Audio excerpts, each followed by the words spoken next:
Hello, my dear YouTube family, and welcome back to my YouTube channel. My name is Varun Bajpayee and I'm your mathematics mentor. और आज है हमारा day 9 और आज हम start करने जा रहे हैं अपना chapter quadratic equations of 14 days 14 chapter series में। ठीक है, इससे पहले हम लोगों ने ऑलरेडी 8 चैप्टर्स फिनिश कर लिए हैं। तो जिस किसी ने भी अभी तक वो 8 चैप्टर्स फिनिश या फिर वॉच नहीं किए हैं तो प्लीज इस वीडियो को वॉच करने के बाद आप जरूर इन वीडियोस को वॉच करिएगा, क्योंकि उन वीडियोस में हम लोगों ने बहुत ज्यादा टाइम लगा करके सारे चैप्टर्स कवर नहीं किए हैं। ठीक है, बहुत इन शॉर्ट मैंने सारे वीडियोस को रखा है। ठीक है, तो अगर आपको रिवीजन करना है तो आप वहां से सारी वीडियोस में से जितने भी चैप्टर्स हम लोगों ने कवर किए आप क्विक फॉर्म में उनको रिवाइज भी कर सकते हैं, या फिर किसी भी चैप्टर में आपके अभी अगर कोई डाउट्स है या फिर अभी आप कॉन्सेप्चुअली इतना स्ट्रांग नहीं है तो आप उन वीडियोस को वॉच करके अपने कॉन्सेप्ट पे भी कमांड आप इनहांस कर सकते हैं। ठीक है, तो आज हम लोग स्टार्ट करने आ रहे हैं क्वाड्रेटिक इक्वेशन। तो स्टार्ट करते हैं।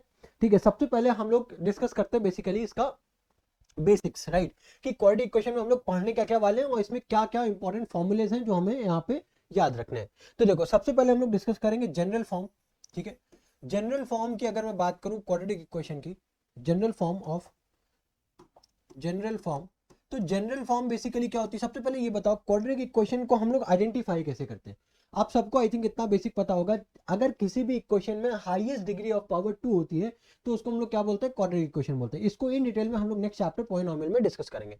ठीक है, अभी के लिए अगर मैं आपको जनरल फॉर्म की बात करूं तो वो होता है a x square plus b x plus of c equal to 0। ठीक है, ये हमारी क्वाड्रेटिक इक्वेशन की एक जनरल फॉर्म। ठीक है, अब यहाँ पे जो ए बी एंड सी ये तीनों जो है ये हमारे रियल नंबर्स होते हैं, ये तीनों ही हमारे रियल नंबर्स होते हैं। ठीक है, और यहाँ पे ए जो है वो 0 नहीं होना चाहिए, ये चीज का हमें खास तौर पे ध्यान रखना है।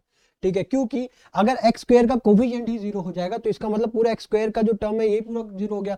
अब क्या बचेगा हमारे पास? बी एक्स प्लस सी। बी एक्स प्लस सी क्या हो गया? बेसिकली एक लीनियर इक्वेशन हो गई, राइट। तो इसी वजह से हम लोग ये बोलते हैं that A must not be equal to 0। ठीक है, अब देखो इसमें एक क्वाड्रेटिक इक्वेशंस को सॉल्व करने के लिए हमारे पास दो मेथड्स गिवन है। एक मेथड गिवन है उसको बोलते हैं हम लोग मिडिल टर्म स्प्लिटिंग मेथड, और जो दूसरा मेथड है उसको हम लोग बोलते हैं क्वाड्रेटिक फॉर्मूला। ठीक है, अब बेसिकली क्या होता है कि जब भी हमारे पास कोई इक्वेशन आती है, सपोज करो जैसे इक्वेशन है x square plus 5x plus of 6 equal to 0। ठीक है, अब हमारे पास अगर ये इक्वेशन है, ठीक है, इस इक्वेशन को सबसे पहले हम लोग क्या करेंगे? मिडिल टर्म स्प्लिटिंग मेथड से सॉल्व करेंगे, देन उसके बाद इसी सेम इक्वेशन को हम लोग क्वाड्रेटिक फॉर्मूला से भी यूज करेंगे। दोनों ही केसेस में हमारे पास जो इस इक्वेशन के जो फैक्टर्स आएंगे या फिर जो रूट्स आएंगे वो सेम आएंगे। ठीक है, अब देखो इसमें इसको फैक्टराइज करते किस तरीके से, मिडिल टर्म बेसिकली स्पेशली अगर बात करूं मिडिल टर्म स्प्लिटिंग मेथड से, तो इसको किस तरीके से सॉल्व करते हैं वो समझो। तो बेसिकली हम लोग यहाँ पे करते क्या है, जो यहाँ पे कांस्टेंट नंबर लिखा हुआ है 6, ठीक है, विद साइन हम बात कर रहे हैं, विद साइन। ठीक है, और उसी के साथ साथ जो लीडिंग टर्म होता है उसका कोफिशिएंट यानी कि एक्स स्क्वायर का कोफिशिएंट, उन दोनों को मल्टीप्लाई करते हैं। तो यहाँ पे क्या आ रहा है? Plus of 6। क्या आ रहा है? Plus of 6। ठीक है, तो अब हमें इसके 6 के फैक्टर्स कुछ इस तरीके से करने हैं कि अगर मैं उनको ऐड करूं तो मेरे पास क्या आ जाए? उनको ऐड करूं तो मेरे पास क्या आ जाए? मिडिल टर्म आ जाए, जो कि क्या है? प्लस ऑफ 5, जो कि क्या है? Plus of 5। ठीक है, अब अगर हमें ऐड करना है या फिर सब्सट्रैक्ट करना है फैक्टर्स को, वो हमें पता चलता है कांस्टेंट के साथ जो साइन अटैच होता है सब। ठीक है, अब यहाँ पे जैसे 6 के साथ कौन सा साइन अटैच है? प्लस। मीन्स हमको जो फैक्टर्स है वो इस तरीके से चूज करने हैं कि अगर हम उन फैक्टर्स को ऐड कर दें तो मेरे पास मिडिल टर्म का टर्म आ जाए। तो यहाँ पे 2 और 3 है, तो अगर मैं एक्स के सॉरी 5x को अगर मैं ब्रेक करूँ 2x plus 3x plus of 6 equal to 0, तो यहाँ पे x ये क्या हो जाएगा? x प्लस 2 प्लस 3, यहाँ पे क्या हो जाएगा? ये x प्लस 2 इक्वल टू 0। अब यहाँ पे x प्लस 2, ठीक है, और क्या हो जाएगा? ये x प्लस 3 बराबर में 0। आया समझ में? तो यहाँ पे अब अगर आप x के दो रूट्स देखोगे तो क्या आएगा? -2 और -3। आया समझ में? अब रूट्स का मतलब क्या है? रूट्स का ये मतलब है कि अगर आप -2 और -3 डालोगे तो एक क्वेश्चन को सेटिस्फाई करेंगे। ठीक है, यानी कि यहाँ पे भी 0 आ जाएगा, है ना? ये मतलब होता है रूट्स का। अब इसी सेम इक्वेशन को अगर हम क्वाड्रेटिक फॉर्मूला से करते हैं, ठीक है, इसी सेम इक्वेशन को अगर मैं क्वाड्रेटिक फॉर्मूला से करूं, ठीक है, क्वाड्रेटिक फॉर्मूला सबसे पहले तो ये फॉर्मूला हम लोग डिस्कस करेंगे कि ये होता क्या है। ठीक है, उसके बाद हम लोग इक्वेशन को सॉल्व करेंगे। तो क्वाड्रेटिक फॉर्मूला क्या बोलता है? दैट अगर हमारे पास एक जनरल इक्वेशन है a x square plus b x plus of c बराबर में 0, तो यहाँ पे अगर x की वैल्यू निकालोगे तो उसके लिए फॉर्मूला होता है -b plus minus under root b square minus 4ac upon में 2a। ठीक है, अब यहाँ पे जो बी स्क्वेयर ये जो बी स्क्वेयर माइनस 4ac है, बी स्क्वेयर माइनस 4ac है, इसको हम लोग बोलते हैं डिस्क्रिमिनेंट। क्या बोलते हैं? डिस्क्रिमिनेंट बोलते हैं, ठीक है। और इन अदर वर्ड्स हम लोग यहाँ पे इसको बोलते हैं, ये बेसिकली डिस्क्रिमिनेंट बताता है क्या है? ये बताता है नेचर ऑफ रूट्स। क्या बताता है? नेचर ऑफ रूट्स को बताता है। अब इस डी की बेसिकली यहाँ पे तीन कंडीशंस फ्रेम होती हैं। एक होता है जिसमें डी पॉजिटिव होता है, एक होता है जिसमें डी इक्वल टू 0 होता है, एक होता है जिसमें डी नेगेटिव होता है, ठीक है। तो अगर डी हमारा पॉजिटिव है, ठीक है, अगर डी हमारा पॉजिटिव है तो यहाँ पे जो आपको रूट्स निकल करके आएंगे वो होंगे, वो आपके रियल एंड डिस्टिंक्ट होंगे, रियल एंड डिस्टिंक्ट होंगे, ठीक है। अगर आपका डी बराबर 0 के है तो यहाँ पे आपके रूट्स क्या होंगे? रियल होंगे, ठीक है, roots are real and equal होगा, ठीक है। अब अगर डी नेगेटिव है तो यहाँ पे कोई भी रियल रूट नहीं होगा, नो रियल रूट्स, ठीक है। अब जैसे कि हमारे पास एग्जाम्पल में हम लोगों ने कौन सी इक्वेशन ली थी? एग्जाम्पल में हम लोगों ने इक्वेशन ली थी x square plus of 5x plus of 6 बराबर में 0, ठीक है। अब यहाँ पे सबसे पहले हमें ए बी और सी की वैल्यू चाहिए, तो उसके लिए हम इसको अगर जनरल फॉर्म से कंपेयर करें, ठीक है, जनरल फॉर्म से अगर हम इसको कंपेयर करें तो हमारे पास ए बी और सी की क्या वैल्यू आएगी? ए की वैल्यू तो 1 आ गई, बी की वैल्यू 5 आ गई और सी की वैल्यू कितनी आ गई? 6 आ गई, ठीक है। अब देखो, अब अगर हम क्वाड्रेटिक इक्वेशन को फॉर्म करें तो यहाँ पे क्या हो जाएगा? क्वाड्रेटिक इक्वेशन क्या होती है बेसिकली, सॉरी क्वाड्रेटिक फॉर्मूला क्या है? Minus b plus minus under root b square minus 4ac upon में 2a, ठीक।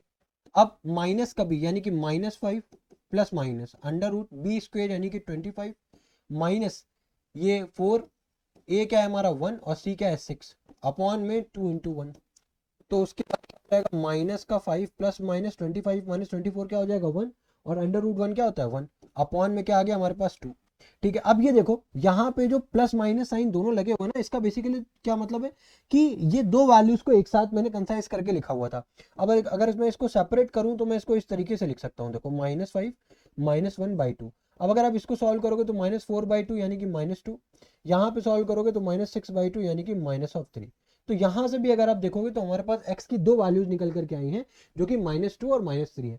तो ये मैटर नहीं करता कि हम क्वेश्चन को मिडिल टर्म स्प्लिटिंग मेथड से सॉल्व कर रहे हैं या फिर क्वाड्रेटिक फॉर्मूला लगा करके सॉल्व कर रहे हैं, ठीक है। बस बेसिकली ये दो मेथड जो अभी हम लोगों ने आपके साथ डिस्कस किए, ये बेसिकली इनका ना एक हर एक सेट ऑफ अप्रोच का एक लिमिटेशन है, ठीक है। क्या लिमिटेशन? जैसे कि हर एक क्वेश्चन को हम लोग मिडिल टर्म स्प्लिटिंग मेथड से सॉल्व नहीं कर सकते, राइट, बिकॉज अगर एक क्वेश्चन में कॉम्प्लेक्सिटी अगर थोड़ा सा भी बढ़ी ना तो वहां पे आपको मिडिल टर्म मेथड लगाने में थोड़ा सा कहीं ना कहीं प्रॉब्लम आएगा, ठीक है। बट उसी को अगर हम फिर क्वाड्रेटिक फॉर्मूला से करते हैं तो हमें इजिली जो भी हमारे पास सोल्यूशन है वो आ जाते हैं। बट क्वाड्रेटिक फॉर्मूला में क्या प्रॉब्लम है कि यहाँ पे कैलकुलेशन पार्ट थोड़ा सा ज्यादा बढ़ जाता है, ठीक है।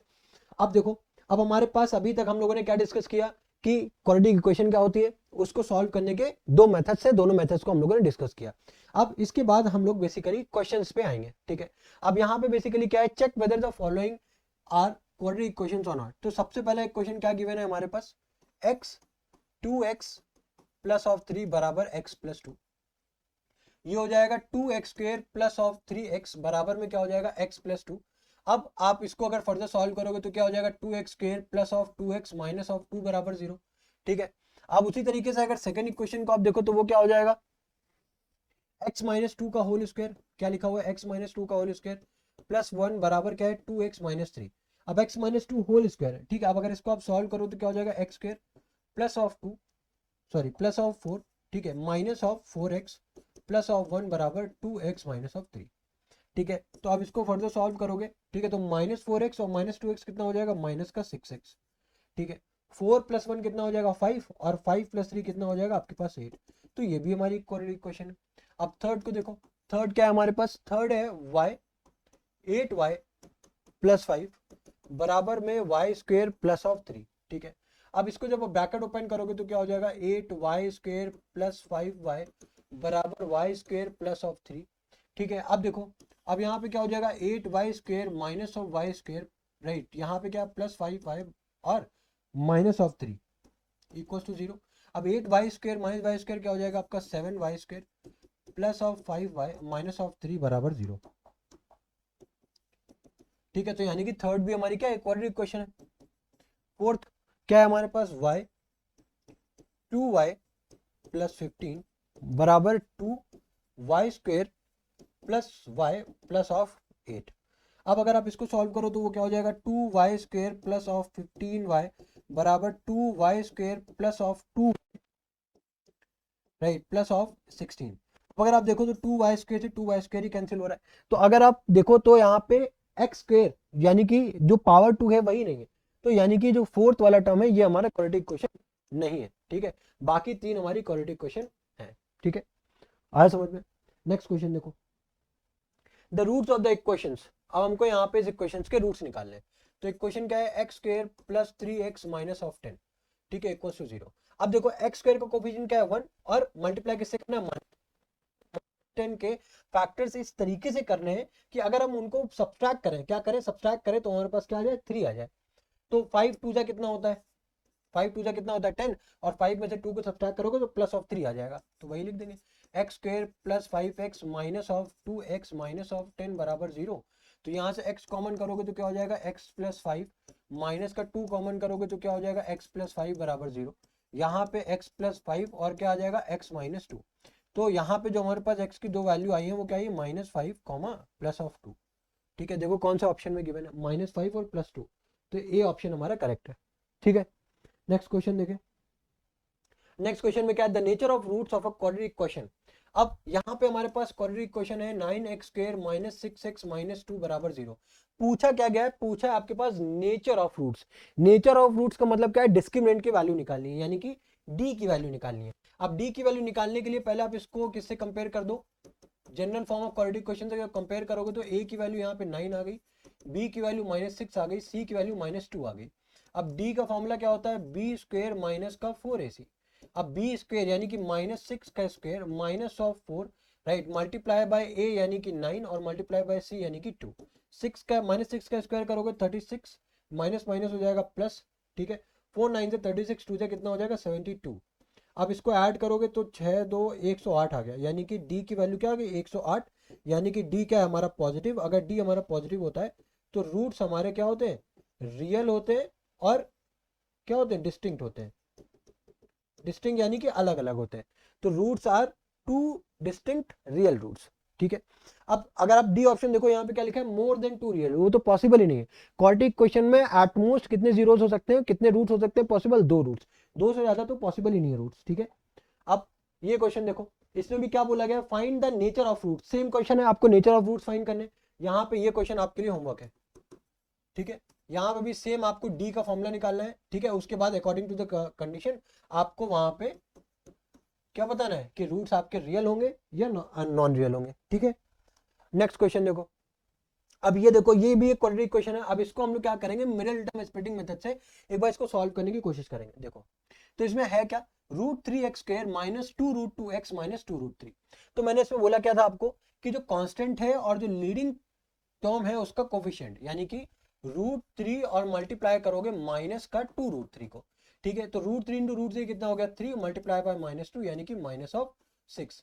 तो -6 के अब हमको फैक्टर से इस तरीके से कर रहे हैं कि मल्टीप्लाई करने पे, सॉरी हाँ देखो, -6 के फैक्टर इस तरीके से करने के उनको सब्सट्रैक्ट करने पे, ये साइन क्या बताता है कि हमें ऐड करना है या फिर सब्सट्रैक्ट करना है। तो सब्सट्रैक्ट करने पे क्या आ जाए, माइनस का 2√2 आ जाए।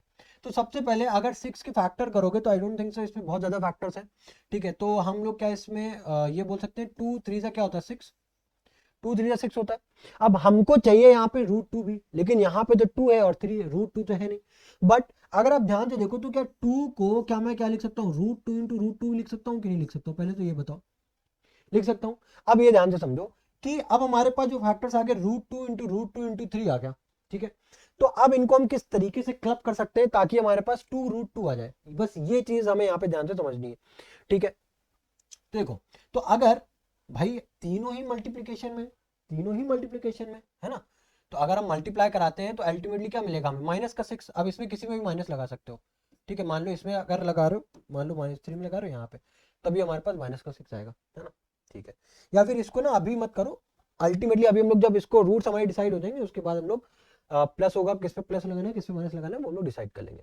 देखो, तो अगर हम लोग इन दोनों को क्लब कर दें, राइट, अगर हम 3 और √2, अगर हम 3 और √2 को एक साथ कर दें तो क्या हो जाएगा 3√2, और उसके बाद अगर हम 3√2 में से √2 को सब्सट्रैक्ट कर दें तो क्या बचेगा 2√2 बचेगा।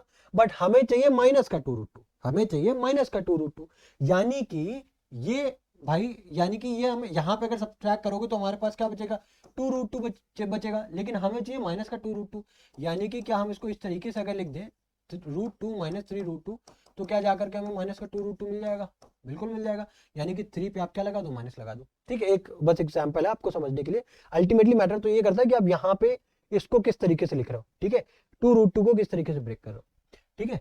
ये तो बस आपके अंडरस्टैंडिंग के लिए। तो यहाँ पे √3x², राइट, 2√2 को मैं किस तरीके से लिख रहा हूँ यहाँ पे माइनस का √2, ठीक है, माइनस का क्या हो जाएगा 3√2। ध्यान से समझना, एक चीज ध्यान से समझना, यहाँ पे अब क्या माइनस ही लगाओगे, अगर यहाँ पे माइनस माइनस लगाओगे तो प्लस हो जाएगा, तो यहाँ पे इसको प्लस करो। अल्टीमेटली हमें क्या चाहिए, अल्टीमेटली हमें माइनस करके सब्सट्रैक्ट करके हमें क्या चाहिए 2√2 चाहिए, वो भी माइनस का, तो प्लस माइनस हो जाएगा माइनस, 3√2 में से √2 को सब्सट्रैक्ट करोगे तो कितना बचेगा माइनस का 2√2 ही तो बचेगा। अब यहाँ पे क्या बचा माइनस का 2√3 बराबर में हो गया 0, ठीक है। अब इसके बाद अगर आप इसको, भाई यहाँ पे x भी तो होगा, ठीक है, ये हो जाएगा प्लस का, ये हो गया आपका √2x, ठीक है, माइनस का 3√2x माइनस का 2√3 बराबर में 0, ठीक है। अब यहाँ पे अगर आप x को कॉमन करो तो क्या हो जाएगा √3x प्लस ऑफ √2 माइनस का, अगर हम यहाँ पे अब देखो, अब यहाँ पे आप क्या कॉमन निकाल सकते हो, भाई यहाँ पे तो 3 है, यहाँ पे √3 है, यहाँ पे √2 है, यहाँ पे 2 है। अब हमको चाहिए क्या, हमको तो √3x और क्या चाहिए √2 चाहिए, यही चाहिए हमें। बट यहाँ पे हमारे पास क्या है, हमारे पास 3 है, तो हमें क्या चाहिए बेसिकली, अगर सपोज करो अगर मैं √3 यहाँ से कॉमन कर लूँ, क्या कॉमन कर लूँ, अगर मैं यहाँ से √3 को कॉमन कर लूँ, ठीक है, ध्यान से समझना। तो सबसे पहले अगर नहीं समझ में आ रहा है इस तरीके से देखो, तो इस 3 को क्या मैं √3 इंटू √3 लिख सकता हूँ, और मल्टीप्लाई में √2 ऑलरेडी है, राइट, x, और यहाँ पे क्या लिखा हुआ है 2√3 बराबर में 0, ठीक है। अब देखो, अब यहाँ पे √3x प्लस ऑफ √2 बचा हुआ है माइनस का, अब अगर मैं यहाँ से √3 को कॉमन करता हूँ तो क्या मेरे पास √3 मल्टीप्लाई में √2x माइनस का 2 बराबर में 0 बचा, ये बचा। अब यहाँ पे देखो क्या है √3x प्लस √2, मतलब कि क्या है, अब हमको √2 और अभी बाहर निकालना पड़ेगा, है ना। तो अब उसको किस तरीके से करोगे, तो यहाँ पे अगर आप √2 को और कॉमन कर लो तो क्या बचेगा √3 मल्टीप्लाई बाय √2, तो यहाँ पे तो √2 निकल गया, क्या बचा खाली √3x, और 2 को हम लोगों ने किस में ब्रेक किया √2 इंटू √2 में ब्रेक किया होगा, तब तो एक √2 कॉमन आया, तो यहाँ पे क्या बचेगा माइनस का √2, और ये क्या हो जाएगा बराबर में 0, ठीक है। अब यहाँ से समझो, यहाँ पे आपने माइनस कॉमन किया है, देखो सॉरी, यहाँ पे माइनस आपने जब, देखो ये तो हमने ब्रेक किया, यहाँ से जब आपने माइनस का √3 कॉमन किया तो ये प्लस हो जाएगा ना। तो देखो अब हमारे पास क्या बचा √3x प्लस 2, √3x प्लस 2, है ना। अब उसके बाद अब यहाँ से क्या हम लोग √3x प्लस √2 कॉमन कर सकते हैं, तो हमारे पास क्या बचेगा x माइनस √3 √2 क्या हो जाएगा √6 बराबर में 0। तो हमारे पास ओवरऑल जो हमारे पास फैक्टर्स आए हैं वो क्या है √3x प्लस √2 और x माइनस √6, और अगर हम x की वैल्यूज निकालेंगे तो वो क्या आएगा माइनस का √2 अपॉन में √3। बेसिकली कोई इसको पूछता नहीं, आप इसको इजिली इस टर्म्स में भी आप इजिली आप इसको ऐसे भी लीव कर सकते हो, ठीक है, तो वो भी हमारा फाइनल आंसर कंसिडर होगा। आया समझ में, इस तरीके से हम लोग रूट्स वाली इक्वेशंस को सॉल्व करते हैं, ठीक है। बेसिकली ये इसका सबसे इंपॉर्टेंट पार्ट है मेरे हिसाब से, ठीक है, कि आपको ये समझ में आना चाहिए कि हम यहाँ पे मिडिल टर्म को स्प्लिट किस तरीके से करेंगे, वो आपको यहां से आइडिया लगेगा, ठीक है।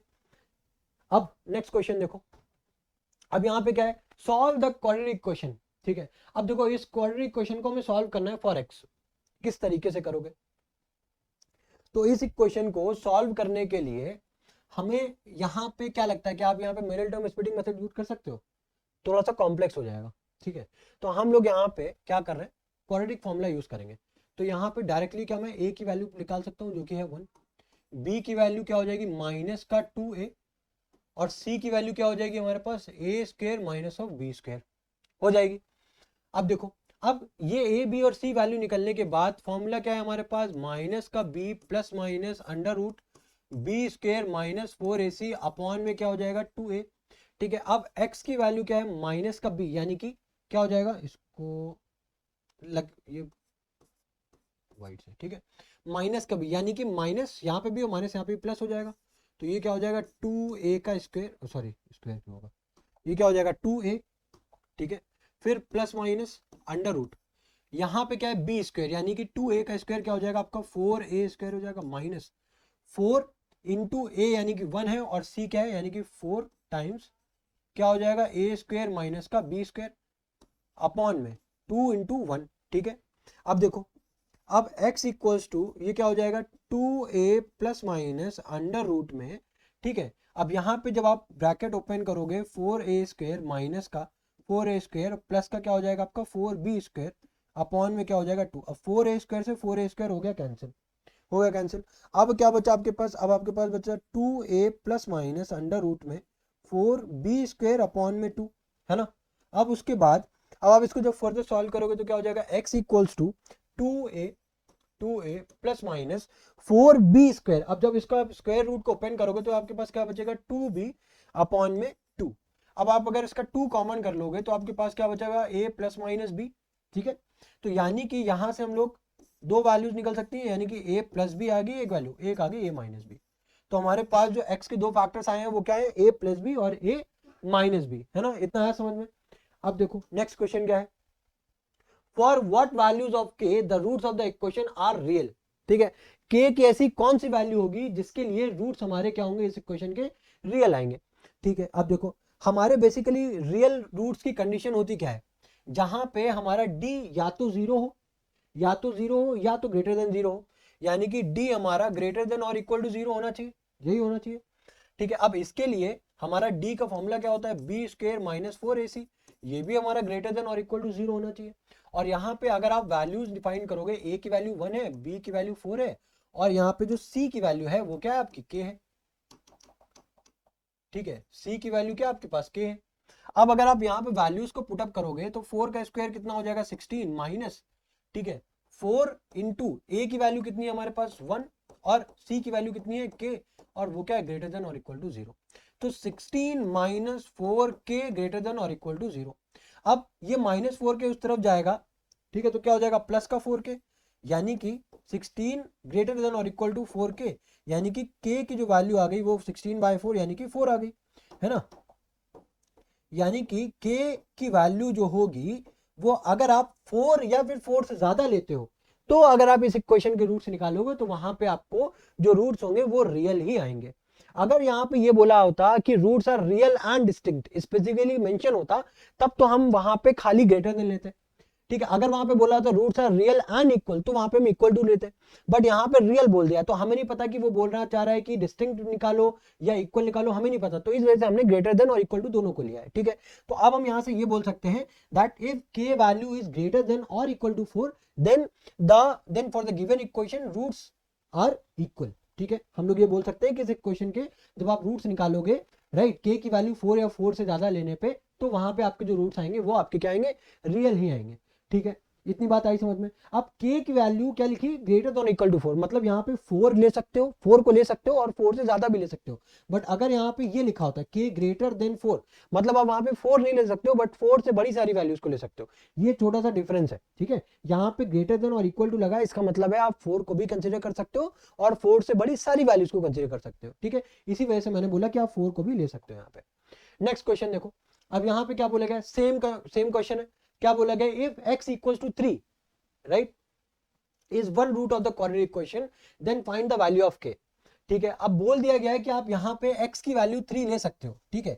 तो अगर x की वैल्यू आप 3 लेने पे बोला है कि वैल्यू k की क्या आएगी, कोई बात नहीं, हमको तो सिंपल इजी क्वेश्चन हो गया है तो मेरे लिए, ठीक है। क्वेश्चन क्या है x स्क्वायर माइनस का 2kx माइनस का 6 बराबर 0, ठीक है। अब x की वैल्यू अगर आप 3 यहाँ पे पुट करते हो तो ये क्या हो जाएगा 3 square minus 2k multiply by 3 6 बराबर 0, 3 का स्क्वायर हो गया 9, ठीक है। 2 3 जा 6k minus 6 equals to 0, 9 minus 6 कितना हो जाएगा हमारे पास 3, ठीक है। तो 3 माइनस 6k बराबर में 0, ठीक है। तो ये हो जाएगा 3 बराबर में 6k, यानी कि k की वैल्यू कितनी आ गई 3/6 यानी कि 1/2। आया समझ में, सिंपली हम लोगों ने k की वैल्यू निकाली, है ना। ये तो बस क्या हम लोगों ने वैल्यूज को सब्स्टिट्यूट किया, आंसर आ गया, ठीक है। इजी क्वेश्चन था। नेक्स्ट क्वेश्चन देखो, अब यहाँ पे क्या बोला गया, right the discriminant of the following of the quadratic equation. Equation हमको क्या दी हुई है, इक्वेशन हमको गिवन है x square plus of 5 multiply by 2 बराबर 2 5x माइनस 3, है ना। अब सबसे पहले तो यहाँ पे क्वाड्रेटिक इक्वेशन जनरल फॉर्म में इसको कन्वर्ट करो तो ये क्या हो जाएगा 2x स्क्वायर प्लस ऑफ 10 बराबर 10x माइनस ऑफ 6, ठीक है। अब ये 2x स्क्वायर ऐसे लिखा होगा, 10x को इस तरफ लेके आओगे माइनस हो जाएगा, प्लस 10 इधर माइनस 6 आएगा तो प्लस 6 हो जाएगा, तो ये हो जाएगा प्लस का 6 16 बराबर में 0। अब यहाँ पे डिस्क्रिमिनेंट की वैल्यू निकालने के लिए राइट हमको पता होना चाहिए बी, ए और सी की वैल्यू, तीनों की वैल्यू पता होनी चाहिए। अब हम इसके लिए हम इसको अगर जनरल फॉर्म से कंपेयर करते हैं तो ए की वैल्यू 2 मिल जाएगी, बी की वैल्यू -10 मिल जाएगी, सी की वैल्यू 16 मिल जाएगी, है ना। अब अगर इसको मैं इस इक्वेशन करता हूँ तो बी स्क्वायर यानी कि -10 का स्क्वायर हो जाएगा -4, और ए की वैल्यू कितनी हो जाएगी आपकी 2, और सी की वैल्यू कितनी हो जाएगी 16, ठीक है। 10 का स्क्वायर कितना हो जाएगा आपके पास 100, -4 2 जा 8, ठीक है, और 64 128 हो गया, ठीक है। अब यहाँ पे अगर आप d की वैल्यू देखोगे तो माइनस का 28 आ रही है, d की वैल्यू क्या आ रही है आपके पास माइनस का 28 निकल करके आ रही है, आ रहा है समझ में। तो यहाँ पे हम तो ये हमें तो मतलब नहीं है कि रूट्स d का, ये तो उसने नहीं पूछा है ना कि नेचर ऑफ रूट क्या होगा, हमसे बस इतना पूछा है कि डिस्क्रिमिनेंट की वैल्यू निकालो, तो डिस्क्रिमिनेंट की वैल्यू यहाँ पे क्या आ रही है माइनस का 28 आ रही है, तो बस ये हमारा फाइनल आंसर है। नेक्स्ट क्वेश्चन देखो, अब यहाँ पे क्या बोला गया find the solution of the following equation, ठीक है। अब हमें इस इक्वेशन के लिए सोल्यूशन फाइंड करने हैं, तो यहाँ पे क्वेश्चन देखो क्या लिखी y -1 y -3 1 upon y -3 plus 2y upon y -1 equal to 2।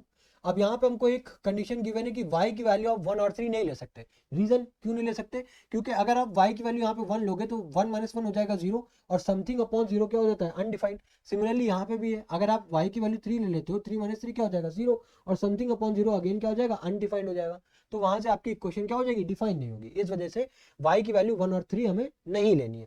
तो अब क्या है, अब इसको सिंपली बस इसको सॉल्व करो, तो जब आप सॉल्व करोगे ठीक है तो आपके पास इक्वेशन है y -1, ठीक है, y -3, ठीक है, 1 अपॉन, अब जब आप इसका एलसीएम लोगे तो यहाँ पे आ जाएगा y -1, ठीक है, प्लस ऑफ 2y y -3, ठीक है, अपॉन में क्या हो जाएगा आपका y -3 और y -1, ठीक है, बराबर में क्या हो जाएगा आपका 2, ठीक है।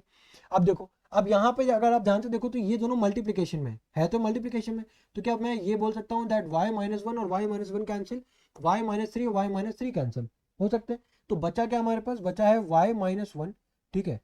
अब ब्रैकेट ओपन कर दो कोई प्रॉब्लम नहीं, यहाँ पे ब्रैकेट ओपन करोगे तो ये हो जाएगा 2y square minus of 6y बराबर में 2, ठीक है।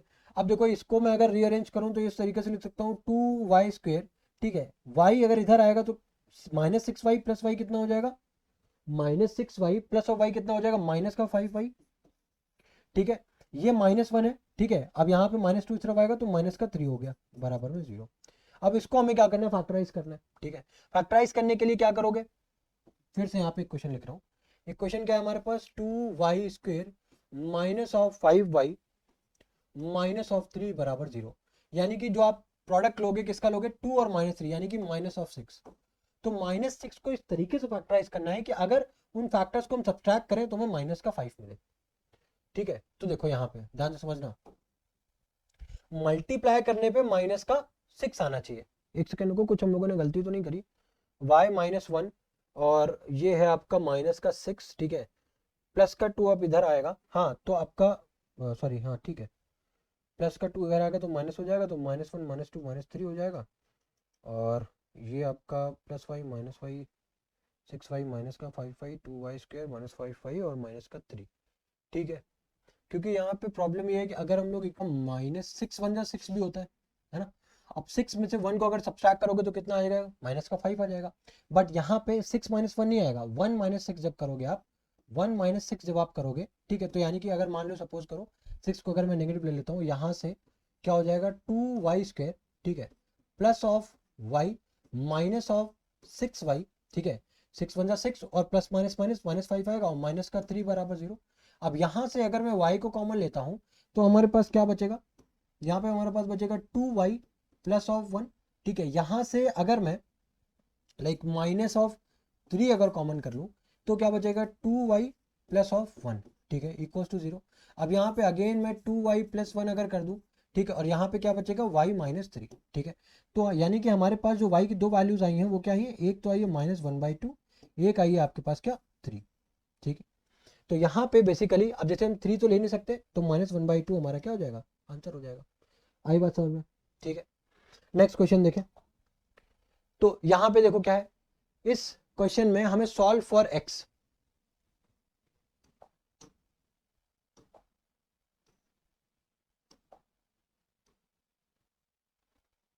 ठीक है। देखो अब यहाँ पे क्या है, find x in terms of a b and c, ठीक है। क्वेश्चन क्या है, a upon x minus a plus b upon x minus c, sorry x minus b equals to 2c upon x minus c. जहां पे condition क्या given है, condition given है that x can't be equal to a b and c, ठीक है। मतलब x को हम a b and c assume नहीं कर सकते। तो अब यहाँ पे इस इक्वेशन को सॉल्व किस तरीके से करेंगे, सबसे पहले हम यहाँ पे लेफ्ट हैंड साइड और राइट हैंड साइड में जो भी चीजें लिखी है ना उसको इंडिविजुअली ऐसे सॉल्व करते हैं। तो होगा क्या कि x माइनस ए और x माइनस बी का सबसे पहले तो आप एलसीएम लो, ठीक है। x माइनस ए और x माइनस बी का आप एलसीएम लोगे, तो एलसीएम लेने के बाद क्या आएगा आपका, यहाँ से x माइनस बी से x माइनस बी हो जाएगा कैंसिल, सॉरी x माइनस ए से x माइनस ए हो जाएगा कैंसिल, बचेगा क्या x माइनस बी। यहाँ पे x माइनस बी से x माइनस बी कैंसिल हो जाएगा, क्या बचेगा x माइनस ए, ठीक है। बराबर में क्या हो जाएगा 2c अपॉन में x माइनस सी, ठीक है। अब उसके बाद अब यहाँ से अब आप क्या करो, सबसे पहले इसको थोड़ा सा सॉल्व करके फिर इसमें क्रॉस मल्टीप्लाई कर लेंगे, ठीक है। अप्लाई करोगे ये हो जाएगा हमारे पास ए एक्स, ठीक है, minus of a b plus of b x, ठीक है, माइनस ऑफ ए बी। और यहाँ पे जब डिनोमिनेटर में जब आप ब्रैकेट्स को ओपन करोगे ये हो जाएगा आपके पास एक्स स्क्वायर, ठीक है, माइनस का बी एक्स माइनस का a x and plus of a b बराबर में होगा 2c अपॉन एक्स माइनस सी, ठीक है। अब उसके बाद देन आप फिर से जब क्रॉस मल्टीप्लाई करोगे तो क्या होगा, ये समझो कि ए एक्स, ठीक है, a x plus b x minus a b. अब यहाँ पे आप एक्स माइनस सी का जब मल्टीप्लाई कराओगे, पहले लिख देता हूँ एक्स माइनस सी, ठीक है, और यहाँ पे क्या लिखा हुआ है a x minus of a b plus of b x और माइनस ऑफ ए बी। और यहाँ पे आप मल्टीप्लाई कराओगे 2c से, किसका, x square minus of b x minus of a x plus of a b, ठीक है। अब उसके बाद x माइनस सी को आप फिर से इधर मल्टीप्लाई कराओगे तो ये हो जाएगा आपके पास ए एक्स स्क्वेयर, ठीक है, माइनस का a b x plus of b x square minus a b x, ठीक है। उसके बाद जब आप माइनस सी से अगेन मल्टीप्लाई कराएंगे देन क्या होगा, माइनस का a c x plus a b c, ठीक है, minus b c x plus a b c, ठीक है। अब इधर इक्वल्स टू, अब इसको मैं नीचे लिख दे रहा हूँ, ठीक है, ये हो जाएगा आपका 2c स्क्वायर माइनस 2bc, ये हो जाएगा माइनस 2ac और प्लस 2abc, ठीक है। अब इसके बाद यहाँ पे देखो, यहाँ पे क्या लिखा हुआ है abc प्लस abc कितना हो जाएगा 2abc, और 2abc से ये 2abc हो जाएगा कैंसिल, तो इसको मैं यहीं पे ही कैंसिल कर देता हूँ। अब हम लोग क्या करेंगे, अब यहाँ पे जितने भी एक्स स्क्वायर के टर्म्स हैं, जितने एक्स के टर्म्स हैं उनको सेपरेट कर लेते हैं, ठीक है। तो एक्स स्क्वायर के टर्म्स को मैं लेफ्ट हैंड साइड पे लिखा रहने देता हूँ और जितने भी एक्स के टर्म है वो सब राइट हैंड साइड पे शिफ्ट कर देता हूँ। तो यहाँ पे क्या लिखा हुआ है ए एक्स स्क्वायर, ठीक है, ए एक्स स्क्वायर, यहाँ पे हो जाएगा प्लस का बी एक्स स्क्वायर,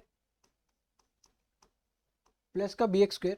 देन उसके बाद आपके पास लिखा हुआ है ये 2c स्क्वायर, बट ये आपका इक्वल टू के इस तरफ है, तो यहाँ पे हो जाएगा minus 2c square equals to आप लगाओगे, यहाँ पे है माइनस का ए बी एक्स और माइनस का ए बी एक्स यानी कि माइनस का 2abx, जब आप इक्वल टू के उस साइड भेजोगे तो हो जाएगा प्लस का 2abx, ठीक है। अब दूसरी चीज देखो, यहाँ पे a b x cancel, a b x ये दूसरी साइड भेज दिया आपने, अब बचा है आपका माइनस ए सी एक्स, ठीक है, और इधर है माइनस का 2abx 2ac, तो ये माइनस ac जब इस तरफ आएगा तो क्या हो जाएगा प्लस का ac प्लस ac, और इधर है माइनस 2ac, ठीक है। अब ये ac चला गया उस साइड पे, अब बचा है bcx, है ना, यहाँ पे है माइनस का bcx, तो ये हो जाएगा प्लस का bcx, और इधर ऑलरेडी आपके पास माइनस 2bcx प्रेजेंट है। अब इसको जब आप फर्दर इवेल्युएट करोगे तो अगर आप एक्स स्क्वायर को यहाँ से कॉमन कर लेते हो तो आपके पास बचेगा a plus b minus 2c बराबर यहाँ पे। अब अभी आपको फिर से थोड़ा सा और इवेल्युएट करना है तो ये हो जाएगा 2ab(x) माइनस ac(x), ठीक है। उसी तरीके से यहाँ पे हो जाएगा माइनस bc(x), ठीक है, क्योंकि प्लस का ac(x) माइनस 2ac(x) क्या हो जाएगा माइनस का ac(x) plus bc(x) minus 2bc(x) क्या हो जाएगा माइनस का bc(x). अब जिस तरीके से हम लोगों ने यहाँ पे एक्स स्क्वायर को कॉमन निकाला है तो बचा है हमारे पास a plus b minus 2c। उसी तरीके से अगर यहाँ से हम लोग x को कॉमन निकालते हैं तो यहाँ पे बच जाएगा हमारे पास 2ab minus ac minus of bc। अब ध्यान से देखो, अब अगर मैं इस x पूरे इस टर्म को अगर मैं इस साइड पे लेकर के आता हूँ तो ये क्या हो जाएगा x square a plus b minus 2c, और इधर से जब ये वाला टर्म इस तरफ आएगा तो क्या हो जाएगा x 2ab minus ac minus bc और इक्वल टू 0। अब यहाँ से अगर मैं x को कॉमन कर लूँ तो क्या बचेगा x a plus b minus 2c minus of 2ab minus ac और माइनस ऑफ bc, ठीक है, इक्वल टू 0। अब उसके बाद अब देखो, अब यहाँ पे दो जीरो जाएंगे, एक तो x बराबर 0 ऐसे ही हो गया, x को 0 पुट करोगे तो ऑटोमेटिकली इक्वेशन 0 हो जाएगी। दूसरा, जब आप इसको इस सेपरेट ब्रैकेट को जब आप इक्वल टू 0 करोगे तो ये माइनस वाला टर्म उस तरफ चला जाएगा, यानी कि 2ab माइनस ac और माइनस ऑफ bc अपॉन में आ जाएगा a plus b minus of 2c। तो ये आपके पास दो रूट्स आ गए, ठीक है, आया समझ में। नेक्स्ट क्वेश्चन देखें। नेक्स्ट क्वेश्चन देखो, solve the following for x। अब हमें यहाँ पे x की वैल्यू निकालनी है, तो सबसे पहले ये क्वेश्चन देखो, क्या क्वेश्चन क्या लिखा है, 1/2a plus b plus 2x equals to 1/2a plus 1/b plus 1/2x, ठीक है। अब इस क्वेश्चन में को सॉल्व करने के लिए आप क्या करोगे, सबसे पहले एक चीज बस हमें यहाँ पे ध्यान रखनी है कि ये जो 1/2x वाला जो टर्म है ना, ये 1/2x वाला टर्म, इसको बस हमें क्या करना है, लेफ्ट हैंड साइड पे शिफ्ट करना है ताकि हमारे x वाले टर्म्स एक साथ हो जाए, और फिर उसके बाद सॉल्व करके a और b को सेपरेट करके देन हम लोग इसको राइट हैंड साइड पे शिफ्ट कर देंगे, ठीक है। तो यहाँ पे देखो सॉल्व किस तरीके से करना है वो समझो। हमारे पास इक्वेशन है 1/2a plus b plus of 2x, ठीक है। यहाँ पे हो जाएगा 1/2x बराबर में क्या बचा 1/2a प्लस 1 में b, ठीक है। अब उसके बाद जब आप यहाँ पे जब आप एलसीएम लोगे तो आपके पास क्या बचेगा 2a plus b plus 2x, ठीक है, और यहाँ पे मल्टीप्लाई होगा 2x से, ठीक है। तो अब जब एलसीएम लोगे तो देखो, तो 2a plus b plus 2x से कैंसिल हो जाएगा, बचेगा क्या 2x, माइनस लगा करके 2x से 2x कैंसिल हो जाएगा, क्या बचेगा 2a plus b plus 2x, ठीक है। बट ये माइनस से मल्टीप्लाई हो जाएगा तो माइनस का 2a माइनस का b और माइनस का 2x हो जाएगा। बराबर में इधर क्या बचेगा जब आप एलसीएम लोगे तो वो हो जाएगा आपका 2a और into B, 2a into B हो जाएगा, है ना। अब 2a से 2a कैंसिल, बचेगा b, और b से b कैंसिल, क्या बचेगा 2a, ठीक है। अब यहाँ पे 2x से 2x देखो कैंसिल हो जाएगा, तो क्या बचा माइनस कॉमन अगर आप कर लोगे तो बचेगा हमारे पास 2a प्लस ऑफ b, ठीक है, अपॉन में यहाँ से अगर आप 2x को मल्टीप्लाई करते हो तो ये हो जाएगा 4ax plus of 2bx plus of 4x square, और इधर बचेगा क्या again 2a plus b upon में 2ab। अब 2a प्लस बी से 2a प्लस बी ये हो गया कैंसिल। इतना आ रहा है समझ में। हमारे पास बचा यहाँ पे क्या, अब माइनस 2ab, ये 2ab को मल्टीप्लाई करोगे तो ab इधर माइनस 2ab हो जाएगा, तो माइनस 2ab, ठीक है। और ये जो डिनोमिनेटर वैल्यू लिखी इसको इस तरफ लेकर के जाओगे तो क्या बचेगा, तो क्या हो जाएगा 4ax plus 2bx plus 4x square, ये बचा हमारे पास। इतनी चीज आ रही है समझ में। अब उसके बाद क्या करो, अब हम लोग x, देखो यहाँ पे जो x स्क्वायर का कोफिशिएंट है, ठीक है। अब पहले क्या कर रहे हैं हम लोग, ध्यान से समझना, मैं इसको अगर इस तरीके से लिख दूं 4x प्लस, यहाँ पे मैं अगर लिख दूं 4ax प्लस 2bx और प्लस का 2ab, ठीक है, मैंने इसको बस रीअरेंज किया है। अब यहाँ से अगर मैं 4x को कॉमन करूं तो क्या मुझे क्या मिलेगा, मुझे मिलेगा x, ठीक है, मुझे क्या मिलेगा x plus of a, x plus of a मिला। यहाँ से अगर मैं 2b को कॉमन कर लूं तो अगेन मुझे क्या मिला x प्लस a, इतना आ रहा है समझ में। अब उसके बाद अगेन मैं x प्लस a को अगर ले लेता हूं, ठीक है, तो मुझे क्या मिलेगा 4x प्लस ऑफ 2b, ठीक है। अब ये हमारे पास क्या आ गए, दो फैक्टर्स आ गए, दो फैक्टर्स आ गए, क्या आ गए, एक आ गया x प्लस a, दूसरा आ गया 4x प्लस 2b, बस यही हमें चाहिए था, ठीक है, इजी आ गया। अब अगर आप इसको चाहते तो आप इसको किससे, आप क्वाड्रेटिक, सॉरी क्या बोला मैंने, ये क्वाड्रेटिक फॉर्मूला लगा करके भी आप इसको सॉल्व कर सकते थे, कोई प्रॉब्लम नहीं, वहां से भी आपका आंसर आ जाता। बट हो सकता है उस केस में थोड़ा सा कैलकुलेशन पार्ट आपका ज्यादा बढ़ जाता। आया समझ में। ठीक है, नेक्स्ट क्वेश्चन देखें। बस यहाँ पे इस क्वेश्चन में अगर आप देखोगे तो इंपॉर्टेंट पार्ट यही है कि आपको जो एक्स वाला जो टर्म है ना, इसको आपको क्या करना है, लेफ्ट साइड के साथ आपको लेफ्ट साइड में आपको मिला करके देन आपको सॉल्व करना है। ठीक है, पहले आप इसको लेफ्ट साइड में पुट करोगे, देन उसके बाद आप सॉल्व करोगे। तो देखो हमारा इजीली सॉल्व होकर के आंसर आ गया, है ना। अब देखो, अब यहाँ से हमारी वर्ड प्रॉब्लम स्टार्ट होती है। ठीक है, अब देखो इस चैप्टर में भी हम लोगों ने कोई बहुत ज़्यादा नंबर ऑफ क्वेश्चन सॉल्व नहीं किए। ठीक है, मैंने इस चैप्टर में भी यही कोशिश की है कि कम से कम क्वेश्चंस लूँ। ठीक है, बट वही क्वेश्चंस लिए जिससे आपका एक बेस डेवलप हो पाए और आपको एक कॉन्फिडेंट आप फील कर पाओ सारे क्वेश्चंस को सॉल्व करने के लिए। ठीक है, इन क्वेश्चंस को सॉल्व करने के बाद आपको सिर्फ एक काम करना है, PYQ सॉल्व करने हैं। ठीक है, इसके बाद टाइम मिले तो आप NCERT भी सॉल्व कर सकते हो। ठीक है, और हाँ, अगर आप ऑलरेडी वो चीज़ें सॉल्व कर चुके हो तो आप वहाँ पे आप सैम्पल पेपर को भी सॉल्व कर सकते हो। क्यों? क्योंकि सैम्पल पेपर से आपको ना, अब ये टाइम है, आपने अगर आपने ऑलरेडी चीज़ें कर रखी है, आप इन वीडियो से रिवाइज कर रहे हो, ठीक है, तो बेस्ट है आपके लिए। अब उसके बाद आप बस क्या करो, आप प्रैक्टिस करो। प्रैक्टिस किससे करोगे? ठीक है, अब आपके पास सारे चैप्टर्स अगर आपके क्लियर हो चुके हैं, ठीक है, तो आप वहाँ पे सैम्पल पेपर को लो। ठीक है, एक सैम्पल पेपर को लो, 3 घंटे का टाइम दो, आप उसको एक सेटिंग के साथ आप सॉल्व करने की कोशिश करो। देन उसमें ना आपको ये रियलाइज होगा कि हाँ, आपको अभी भी किस टॉपिक पे और ज़्यादा वर्क करना है और कौन से टॉपिक आपके ऑलरेडी क्लियर है। ठीक है, तो आप उससे भी आप हेल्प ले सकते हो। ठीक है, बट अगर आपके अभी कॉन्सेप्ट नहीं वीक है, लाइक कॉन्सेप्ट आपके उतने डेवलप नहीं है, तो आप यहाँ से अभी पहले सारे चैप्टर्स को एक एक करके कवर करो, PYQs पैरेलली साथ में करते रहो, NCERT करते रहो। देन इसके बाद जैसे हम लोग यहाँ पे 14 जनवरी को हम लोग ये सारे वीडियोस खत्म करेंगे, उसके बाद आप अपने लाइक एक बार और रिवाइज करके आप सैम्पल पेपर को स्टार्ट कर देना। ठीक है, तो देखो ये पहला क्वेश्चन है, इसमें क्या है, वर्ड प्रॉब्लम्स का क्वेश्चन नंबर 1 है, the side of a square exceeds the side of another square by 4 centimetre and the sum of the areas of two square is 400 centimetre square, right, 400 centimetre square, find the side of two squares. मतलब अगर एक square का जो side है वो x है, दूसरे square को आपने 4 यूनिट्स यानी कि 4 सेंटीमीटर बढ़ा दिया है, तो बोल रहा है कि अगर आप इन दोनों स्क्वायर के एरियाज का जब आप सम करोगे तो वहां पे आपकी जो वैल्यू आएगी वो आएगी 400 सेंटीमीटर स्क्वायर। ठीक है, तो अकॉर्डिंग टू द क्वेश्चन हम लोग यहाँ पे अगर अगर हम यहाँ पे थोड़ा सा अगर हम लोग थोड़ा सा स्टेटमेंट की तरफ जाएं तो हम लोग क्या लिखेंगे, लेट द, अब मैं अगेन सारे क्वेश्चंस में हम लोग इतना डीपली नहीं देखेंगे। ठीक है, वो आप इजीली आप समझ सकते हो आपको किस तरीके से स्टेटमेंट, बस जो भी आप एज्यूम कर रहे हो ना वेरिएबल, वो आप यहाँ पे लिख देना बस। लेट द साइड्स और let the side of a square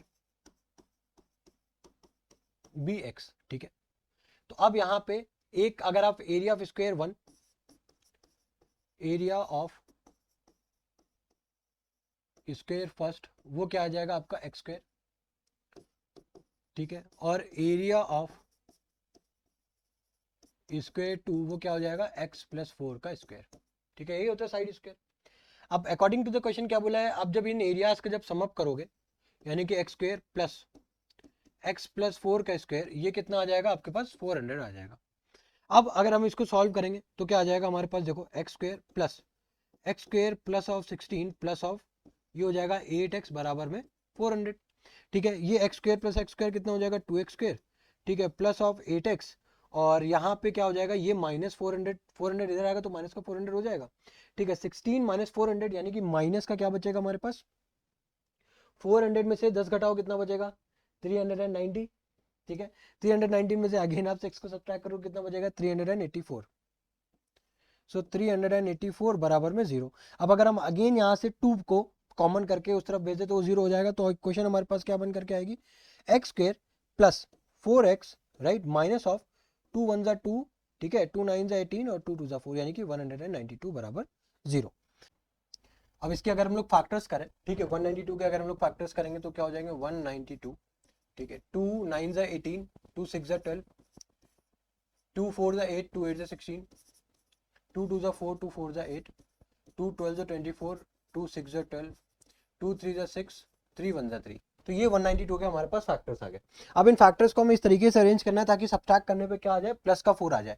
तो देखो 3 2 6 2 12 और 2 2 4 2 8 2 16 यानी कि 16 माइनस 4 जब करोगे तो हमारे पास कितना आ जाएगा, सॉरी 16 माइनस 12 अगर आप करोगे तो हमारे पास कितना आ जाएगा 4 आ जाएगा। ठीक है, तो यहाँ पे हम लोग 4x को ब्रेक करके किस तरीके से लिख सकते हैं, 16x minus of 12x minus of 192 equal to 0। ठीक है, अब अगर x को कॉमन करोगे तो क्या बचेगा, x प्लस 16 माइनस 12, इधर भी क्या बचेगा, x प्लस 16। तो यानी कि हमारे पास जो दो फैक्टर्स आए हैं वो क्या आए हैं, एक तो आ गया x प्लस 16 और दूसरा क्या आ गया, x माइनस 12। दूसरा क्या आ गया, x माइनस 12। ठीक है, तो x की दो वैल्यूज आ गई, एक तो माइनस 16, एक आ गई 12। तो माइनस 16 नेगेटिव तो साइड होगी नहीं, तो माइनस 16 वैल्यू को तो कंसीडर करेंगे नहीं, तो x की वैल्यू कितनी होगी फाइनल, हम लोगों ने क्या कंसीडर करी, 12। ठीक है, बट ये हमारा फाइनल आंसर नहीं है। हमारा फाइनल आंसर पूछा गया साइड बतानी है स्क्वायर की, तो एक तो हो गया 12 सेंटीमीटर, ठीक है, दूसरा हो गया 12 प्लस 4 16 सेंटीमीटर, यही हमसे पूछा था, यही हमारा फाइनल आंसर है। ठीक है, नेक्स्ट क्वेश्चन देखें। अब देखो इस क्वेश्चन में क्या बोला गया है, the denominator of a fraction is one more than the twice the numerator. तो सबसे पहले हम लोग एक फ्रैक्शन को एज्यूम करते हैं। ठीक है, सॉल्यूशन को let the fraction be x by y। ठीक है, ये हम लोगों ने एक फ्रैक्शन एज्यूम किया x बाय y। ठीक है, अब यहाँ पे देखो, अब अकॉर्डिंग टू द क्वेश्चन क्या बोला गया है, जो डिनोमिनेटर है, ठीक है ध्यान से समझना, जो डिनोमिनेटर है, अब यहाँ पे रिलेशन दिया हुआ है,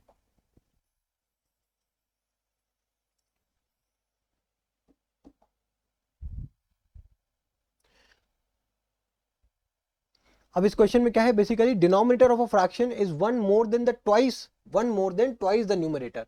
तो अगर हम यहाँ पे सोल्यूशन को फ्रेम करते हैं तो देखो किस तरीके से करेंगे कि डिनोमिनेटर, ठीक है, क्या बोला गया है, डिनोमिनेटर जो है फ्रैक्शन का वो न्यूमरेटर से एक ज्यादा है। ठीक है, तो लेट द फ्रैक्शन बी, ठीक है, लेट द न्यूमरेटर, खाली अगर हम लोग न्यूमरेटर को एज्यूम कर ले, let the numerator of a fraction be x. ठीक है, अब बोला क्या गया है, अकॉर्डिंग टू द क्वेश्चन क्या बोला गया है, डिनोमिनेटर ऑफ अ फ्रैक्शन, ठीक है, जो फ्रैक्शन का जो डिनोमिनेटर होगा वो न्यूमरेटर से क्या होगा, अगर न्यूमरेटर हमारा x है तो पहले तो इसका ट्वाइस यानी कि 2x और 1 मोर, ठीक है, यानी कि 2x plus 1। If the sum of the fraction and its reciprocal, मतलब अगर इसी का रेसिप्रोकल कर दूं जो कि क्या हो जाएगा 2x प्लस 1 अपॉन में x, वो कितना हो जाएगा 216/21, ये हो जाएगा, है ना। तो अब हमारे पास यही एक गिवन इक्वेशन है जिसको हमें सॉल्व करना है और यहीं से ही हमें x की वैल्यूज बतानी है। ठीक है, तो हमारा जो ओरिजिनल फ्रैक्शन है बेसिकली, ठीक है, तो वो क्या है हमारे पास x बाय 2x प्लस 1। ठीक है, अब देखो, अब अगर इसको सॉल्व करना स्टार्ट करो, ठीक है, तो सबसे पहले तो हम लोग मिक्स फ्रैक्शन को इम्प्रॉपर फ्रैक्शन में कन्वर्ट कर लेते हैं। ये कितना हो जाएगा 21 टाइम्स 2 कितना हो जाएगा हमारे पास 42, और 42 प्लस ऑफ 16 कितना हो जाएगा, 42 प्लस ऑफ 16 कितना हो जाएगा 58।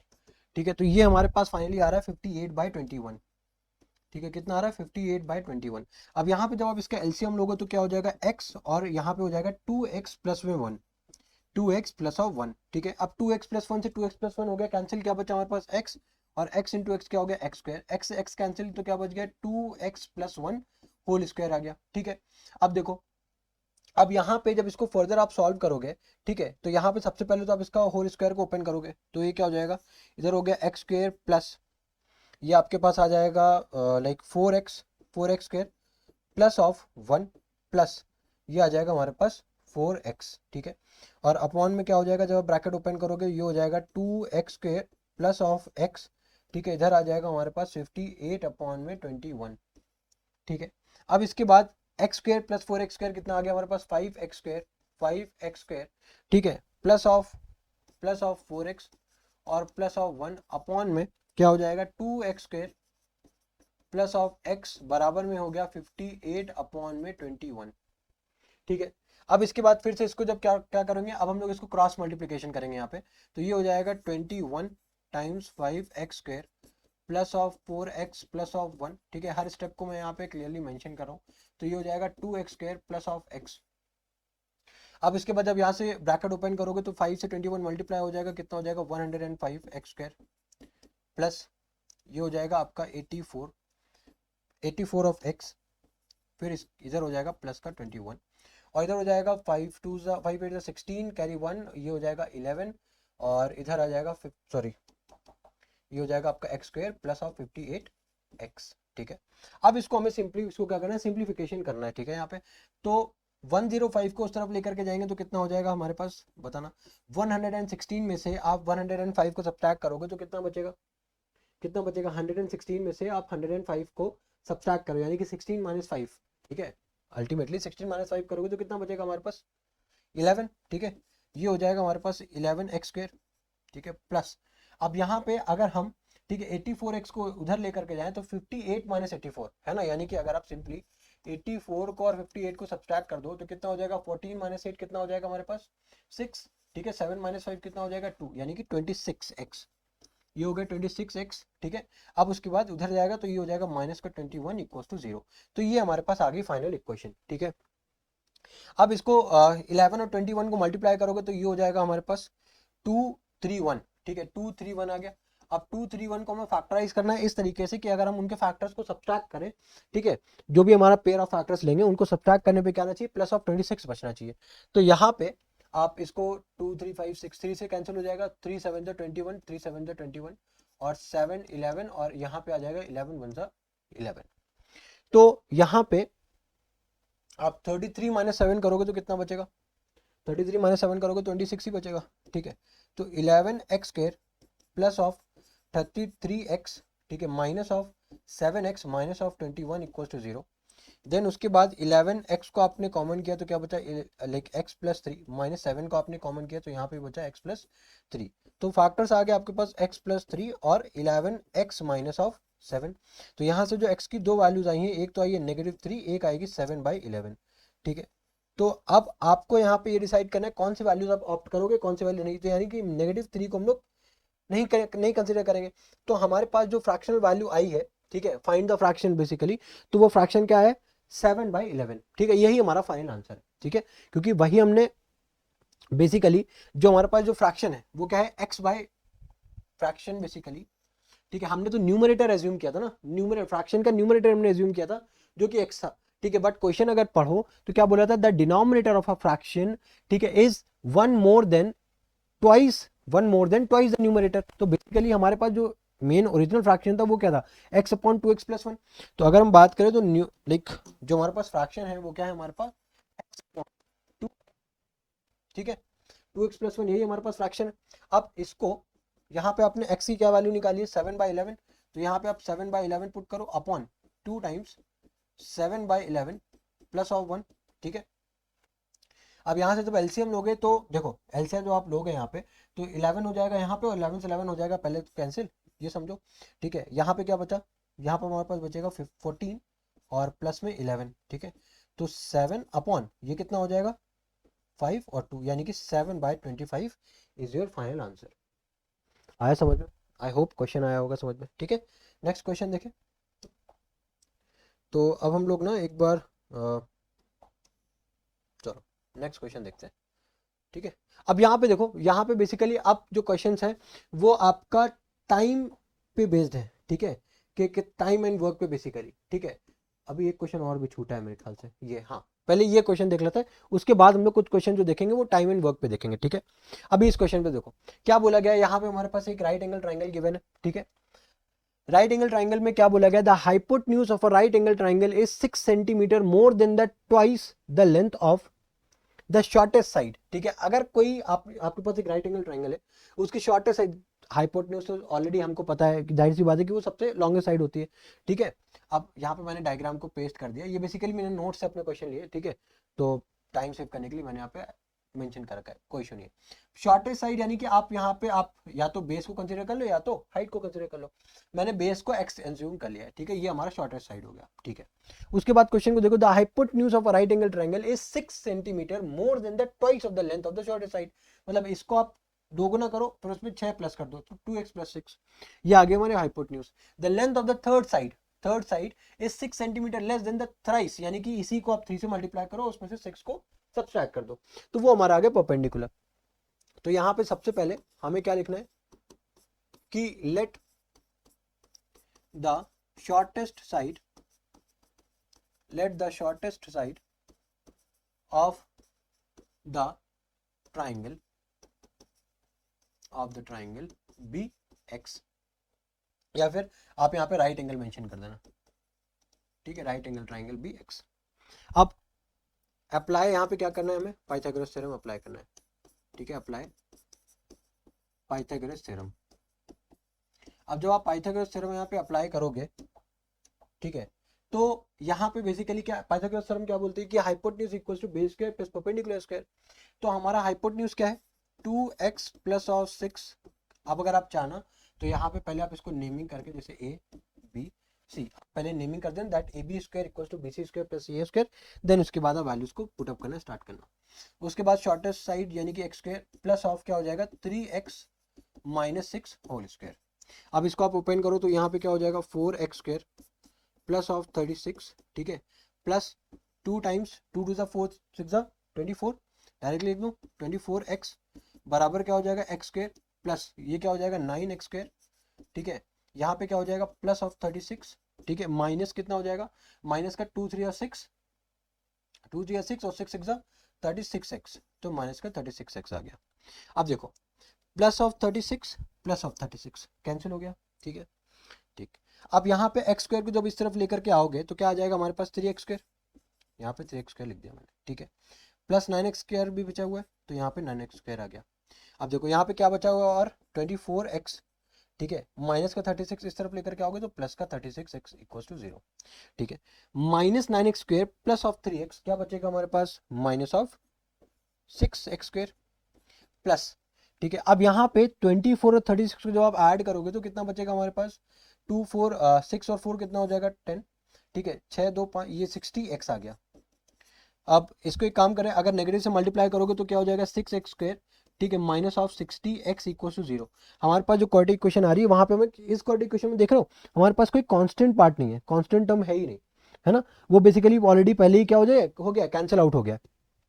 तो अब यहाँ पे क्या करूं, अब मैं अगर यहाँ पे 6x को कॉमन करूं, ठीक है, तो यहाँ पे क्या बच रहा है हमारे पास x माइनस 10, ठीक है। तो बेसिकली ध्यान से समझना, एक तो हमारे पास जो यहाँ पे अगर आप जीरोस को देखोगे ये क्वेश्चन आपकी कब जीरो हो सकती है, एक तो आप x को जीरो कर दो, ठीक है, एक तो आप x को जीरो कर दो, दूसरा आप x की जगह पे क्या डाल दो 10 पुटअप कर दो, तो 0,10 क्या रे 0,10, तो जीरो तो बेसिकली पॉसिबल ही नहीं है, तो 10 हम लोग यहाँ पे जीरो तो पॉसिबल ही नहीं है, तो 10 सेंटीमीटर हम लोग x की क्या वैल्यू कंसिडर करेंगे x इक्वल टू 10 सेंटीमीटर, यही वैल्यू हम लोग यहाँ पे कंसिडर करेंगे शॉर्टेस्ट साइड के लिए।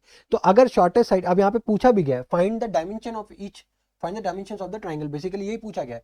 तो अगर शॉर्टेस्ट साइड की बात करो जो कि हमारा BC है, ठीक है, जब आप फाइंड करोगे वो आ जाएगा हमारे पास 10 सेंटीमीटर, ठीक है। अब अगर जो थर्ड साइड है यानी कि CA, ठीक है, वो कितना है हमारे पास 24 सेंटीमीटर, ठीक है, और जो हाइपोटेन्यूज है यानी कि AB उसकी वैल्यू कितनी आ रही है 26 सेंटीमीटर, ठीक है। तो ये हमारा फाइनल आंसर है, आई होप समझ में आया होगा, ठीक है। अब नेक्स्ट देखते हैं टाइम एंड वर्क के questions. 3 hours more than the other to fill the tank, then how much time will each tap take to fill the tank? यहाँ पे बेसिकली ये जो क्वेश्चन आप देख रहे हो ये बेसिकली है टाइम एंड वर्क से रिलेटेड, ठीक है। अब टाइम एंड वर्क से रिलेटेड जब भी हम लोग क्वेश्चन करते हैं, ठीक है, इससे पहले जो क्वेश्चन करने से पहले एक छोटा सा कॉन्सेप्ट है वो मैं आपको लाइक देना चाहता हूँ, ठीक है। बेसिकली ये जो टॉपिक है ये कॉन्सेप्ट है ये ऑलरेडी हम लोग ग्रेड 8 में पढ़ चुके होते हैं, बट फिर भी हम लोग यहाँ पे एक बार फिर से क्विक रिकॉल करते हैं, देन उसके बाद हम लोग आगे इस क्वेश्चन को, और इसके बाद भी एक क्वेश्चन है, 2 क्वेश्चन मैंने टाइम्स एंड वर्क से रिलेटेड लिए तो वो हम लोग करेंगे एंड देन उसके बाद आगे कैरी फॉरवर्ड करेंगे, ठीक है। अब देखो यहाँ पे टाइम एंड वर्क में बेसिकली देखो अगर मैं एक एग्जाम्पल से आपको समझाऊं तो सपोज करो कि अगर आप एक चेयर, ठीक है, आप सपोज करो एक चेयर नहीं, सपोज करो आप जैसे ना दो दो चेयर आप हर दिन बनाते हो, ठीक है, ठीक है, 2 चेयर आप हर दिन बनाते हो और उसी तरीके से आपने 5 दिन काम किया, तो टोटल आप कितनी कुर्सियां बना लोगे, टोटल आप 10 कुर्सियां बना पाओगे, आ रही बात समझ में, टोटल आप 10 कुर्सियां बना पाओगे। उसी तरीके से एक दूसरा मान लो कोई आपका दोस्त है, वो एक चेयर और आपको बेसिकली 10 कुर्सियां बनवानी है, 10 कुर्सियां आपको चाहिए, ठीक है, तो आप जो है अगर 2 कुर्सियां 5 दिन बनाते हो, 5 दिन में आप बना पाओगे 10 कुर्सियां, बट उसी जगह पे अगर आपका दोस्त वही सेम काम करता है बट वो एक चेयर को एक दिन में बनाता है, तो उसको 10 कुर्सियां बनाने में 10 दिन लग जाएंगे, बात आ रही समझ में, 10 दिन लग जाएंगे तब जाकर के वो 10 कुर्सियां बना पाएगा। तो यहाँ पे ये जो 2 चेयर पर डे है ना, और जो 1 चेयर पर डे है, इसको हम लोग बोलते हैं एफिशिएंसी, क्या बोलते हैं एफिशिएंसी, कि कितना काम आप कितनी देर में कर पा रहे हो, है ना। और ये जो 10 डे है ये है बेसिकली हमारा टाइम, और ये जो 10 चेयर है ये है हमारा टोटल वर्क, क्या है टोटल वर्क। आ रही बात समझ में? तो बेसिकली जिस पर्सन की जितनी ज्यादा एफिशिएंसी होगी उसको उतना कम टाइम लगेगा अपना टोटल वर्क कंप्लीट करने में। अब सपोज करो जैसे आपकी एफिशिएंसी थी 2 कुर्सियां एक दिन में बनाने की, तो आपको देखो आपके फ्रेंड्स के कंपैरिजन में आपको कितना टाइम लगा, जस्ट आधा टाइम लगा, आपको 5 दिन लग रहे हैं, पे आपके दोस्त को कितना टाइम लग रहा है, 10 दिन का टाइम लग रहा है। क्यों? क्योंकि आपकी एफिशिएंसी ज्यादा है, आपकी एफिशिएंसी ज्यादा है, आप 2 कुर्सियां एक दिन में बना रहे हो। आ रही बात समझ में? इस वजह से आपको समय कम लग रहा है वही काम को करने के लिए। आ रही बात समझ में? तो यहाँ पे बेसिकली हमें एक फॉर्मूला देखना है। फॉर्मूला क्या है? Efficiency into time equal to total work. Efficiency into time equal to total work है ना? तो देखो इसी फॉर्मूले को अब मैं यहाँ पे इसको रब कर रहा हूँ, ठीक है? अब इसी फॉर्मूले को अब हम लोग यहाँ पे यूज करेंगे। अब किस तरीके से यूज करेंगे वो समझो, ठीक है? अब समझो यहाँ पे क्या गिवन है, इस क्वेश्चन में क्या गिवन है, 2 टैप है हमारे पास जो दोनों मिल करके कितना काम कर रहे हैं, बेसिकली एक टैंक को फिल कर रहे हैं। यहाँ पे जो टोटल वर्क है वो है हमारा एक टैंक को फिल करना, ठीक है? एक टैंक को फिल करना ये हमारा टोटल वर्क है। अब अगर दोनों टैप्स को दोनों नलों को एक साथ जब खोल दिया जाता है तो वो 3 1/13 आवर्स लेते हैं। अब देखो अब यहाँ पे एक टैप की बात हो रही है, one tap take 3 hour more than the other two fill the tank. उसमें से अगर हमारे पास 2 टैप्स हैं, ठीक है? अगर हमारे पास देखो इस तरीके से है, हमारे पास कोई 2 टैप, ठीक है? अब ये एक है टैप T1, एक है टैप T2, ठीक है? जो टैप T1 है, जो टैप T1 है मान लेते हैं उसको पूरा टैंक भरने में कुछ एक्स आवर्स लगते हैं, ठीक है? एक्स आवर में वो पूरा टैंक जो है फिल कर देता है, अगर खाली T1 को चला। उसी जगह पे अगर T2 को चलाया जाता है तो वो इससे 3 घंटा ज्यादा समय लेता है, 3 घंटा ज्यादा समय लेता है, ठीक है? लेकिन अब देखो ये बेसिकली क्या है, ये हमें टाइम गिवन है, ध्यान से समझना, ये क्या गिवन है, ये टाइम गिवन है यहाँ पे, ठीक है? अब इस टाइम में दोनों दोनों की अगर मैं बात करूं तो अगर मैं खाली T1 को चलाता हूं तो वो एक्स आवर्स में एक टैंक को भर देता है, ठीक है? इंडिविजुअली बात कर रहा हूं मैं, इंडिविजुअली, ठीक है? और अगर मैं T2 को चलाता हूं, T1 को बंद कर देता हूं तो x+3 आवर्स लेता है, लेकिन वो उसमें एक टंकी को पूरी कंप्लीट टंकी को भर देता है, ठीक है? तो देखो ये बेसिकली क्या है यहाँ पे, ये हमारा टाइम, ये क्या है हमारे पास टाइम, ये क्या है हमारा टोटल वर्क, टोटल वर्क, ठीक है? अब यहाँ पे देखो क्या गिवन है, यहाँ पे हमको गिवन है कि 2 taps running together can fill a tank in 3 1/13 hours.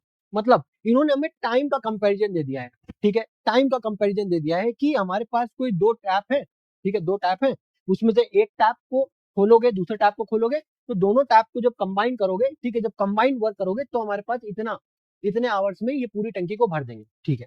लेकिन हमेशा याद रखना जब भी टाइम एंड वर्क का जब हम लोग क्वेश्चन करते हैं, हमें स्पेसिफिकली टाइम एंड वर्क का क्वेश्चन जब हम लोग करते हैं तो कभी भी हम लोग टाइम को ऐड नहीं करते। क्यों नहीं करते हैं? क्योंकि समझो अब अगर आप कुछ इस तरीके से कर दो, ठीक है भाई, हमारे पास T1 हमारा एक्स टाइम ले रहा है, T2 हमारा x+3 आवर्स ले रहा है, और ये टोटल मिला करके 3 1/13 यानी कि 40/13 आवर्स में पूरी टैंक भर देगा। इस तरीके से अगर आप सोच रहे हो तो टोटली गलत है। क्यों गलत है? क्योंकि भाई T1 टैप एक्स आवर्स में कंप्लीट टैंक भर दे रहा है और T2 जो है वो x+3 आवर्स में कंप्लीट टैंक भर दे रहा है। तो ये बताओ जब आप T1 T2 को ऐड करोगे तो टाइम कम होगा या टाइम ज्यादा, मतलब टाइम ज्यादा हो जाएगा, कम होगा ना? तो ये समझो जैसे कि अगर A किसी काम को 10 दिन में कर रहा है, B किसी काम को 20 दिन में कर रहा है, तो आपको क्या लगता है अगर A और B दोनों मिल करके काम करेंगे तो वो काम क्या 30 दिन में होगा? नहीं होगा ना, वो काम ऑब्वियसली कम हो जाएगा। तो ये जो टाइम है ना, ये बेसिकली अरिथमेटिक रूल को फॉलो नहीं करता है, ठीक है? तो हम यहाँ पे इन क्वेश्चंस में क्या करेंगे, हमेशा एफिशिएंसी को कंपेयर करेंगे, ना कि टाइम को, ठीक है? एफिशिएंसी को कंपेयर कर सकते हैं, टोटल वर्क को कंपेयर कर सकते हैं, बट टाइम को कंपेयर नहीं किया सकता, क्योंकि अब यहाँ पे समझो, अब ये जो T1 और T2 जब काम करेंगे एक दोनों मिल करके तो जाहिर सी बात है ना 30 दिन से कम लेंगे समय, 30 दिन से समय कम लगेगा, है ना? तो यहाँ पे ये तो देखो, ये तो एक जो हम लोगों ने पढ़ा है कि A+B बराबर, ये तो हमारा काम भाई वैलिड ही नहीं है ये स्टेटमेंट। तो यहाँ पे इस तरीके से हम लोग काम नहीं करेंगे, है ना? हम लोग यहाँ पे सबसे पहले निकालेंगे इसकी एफिशिएंसी। क्या निकालेंगे? एफिशिएंसी।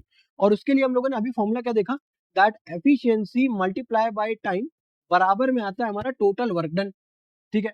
तो एफिशिएंसी का जो फॉर्मूला आ गया वो क्या आ गया हमारे पास, टोटल वर्क डन अपॉन में टाइम।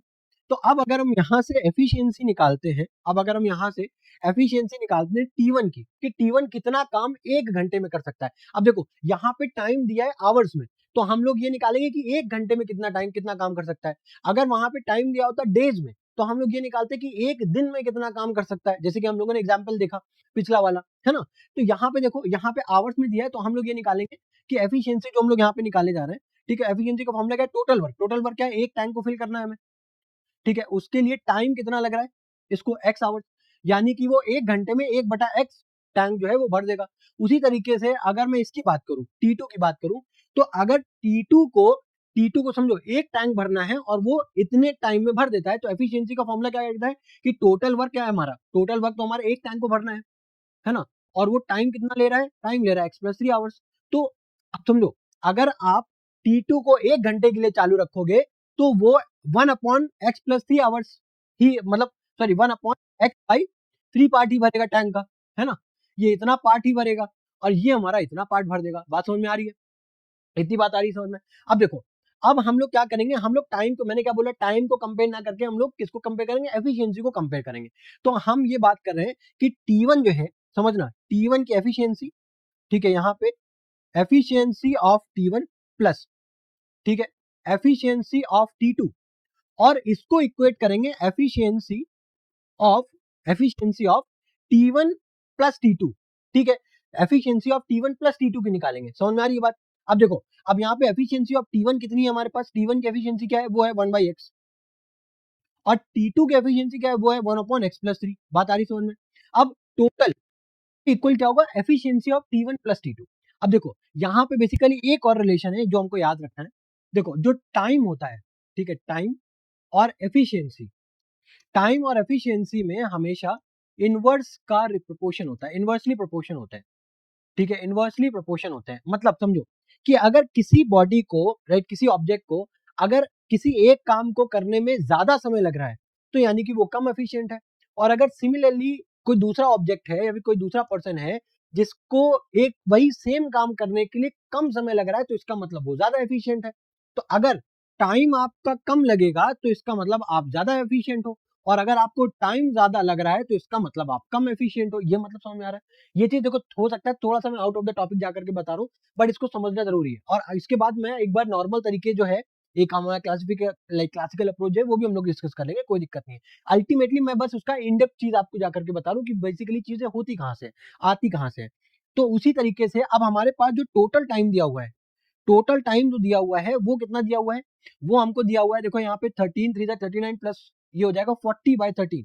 अब टाइम और एफिशिएंसी में, टाइम हमको निकालना है, एफिशिएंसी दिया है हमको टाइम, तो एफिशिएंसी और टाइम में होता है इनवर्सली प्रोपोर्शन।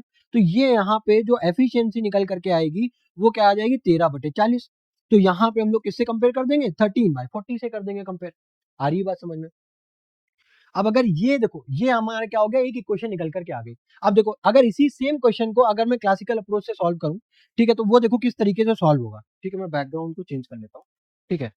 तो देखो, अब अगर सेम उसी क्वेश्चन को मैं क्लासिकल अप्रोच से फॉलो सॉल्व करूँ, तो क्या करूंगा कि मैं ये मान लेता हूँ कि देखो, यहाँ पे हमारे पास एक टैंक है जिसको एक T1 टैप भर रहा है और T2 टैप भर रहा है। ये T1 है, ये हमारा T2 है।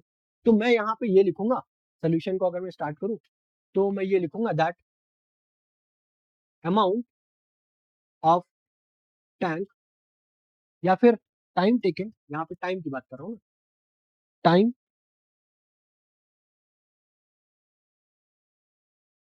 Time taken by the first tap to fill the tank, to fill the tank in x hours, ठीक है। एक्स आवर्स में ये कंप्लीट जो फर्स्ट स्टेप है वो पूरे टाइम को भर देता है, ठीक है। और उसी तरीके से time taken by the second tap, by the second tap fill the tank, वो कितना ले रहा है, 15 मिनट का ज्यादा ले रहा है, यानी कि 3 आवर्स का टाइम ले रहा है। अब ये दोनों आ गया। अब इसके बाद हम लोग निकालते हैं कि वो 1 घंटे में T1 टैप अलोन कितना काम करेगा और 1 घंटे में T2 टैप अलोन कितना काम करेगा, यानी कि काम मतलब कितना पार्ट ऑफ टैंक वो भरेगा, ठीक है। Amount of tank amount of tank filled filled by T1 in 1 hour, ये हमको निकालना है। अब हमको ये पता है कि एक्स आवर में, अब यहाँ पे कंप्लीट टैंक जो भरना है उसका मतलब क्या है, यानी कि 1, मैंने अभी बात की, है ना। तो यानी कि एक्स आवर में कंप्लीट 1 टैंक को फिल कर रहे हैं, तो 1 आवर में कितना काम करेगा, 1 आवर में T1 टैप कितना काम करेगा, यानी कि 1/x टैंक को भरेगा। बात आ रही समझ में? ये हम लोग क्या निकाल रहे हैं, एफिशिएंसी तो निकाल रहे हैं, ठीक है। अब उसी तरीके से amount of tank filled by T2, तो वो क्या कितना टाइम ले रहा है, वो x/3 आवर का टाइम ले रहा है, उसमें वो एक टैंक भर दे रहा है, ठीक है। लेकिन हमको निकालना है कि एक घंटे में कितना टैंक भरेगा, तो वो 1/x+3 पार्ट ऑफ टैंक भर देगा। आ रही बात समझ में? अब देखो, अब हमको जो टोटल टाइम दिया हुआ है, वो कितना है, वो हमको गिवन है 14/30, 40/13 दिया हुआ है, ठीक है। अब ये टोटल टाइम है, समझ रहे हो। अब हमको निकालना है कि एक घंटे में कितना, तो हमें इतना पता है कि हम इसको रेसिप्रोकेट कर देते हैं 30/40। अब उसके बाद क्या करेंगे, जो अकॉर्डिंग टू द क्वेश्चन हम लोग क्या करेंगे, बस सिंपली इसको यहाँ पे सब्स्टिट्यूट कर देंगे वैल्यू, यानी कि 1/x प्लस 1/x+3 बराबर क्या हो जाएगा आपका 13/40। देखो यहाँ से भी हमारे पास सेम वही क्वेश्चन निकल करके आ गई।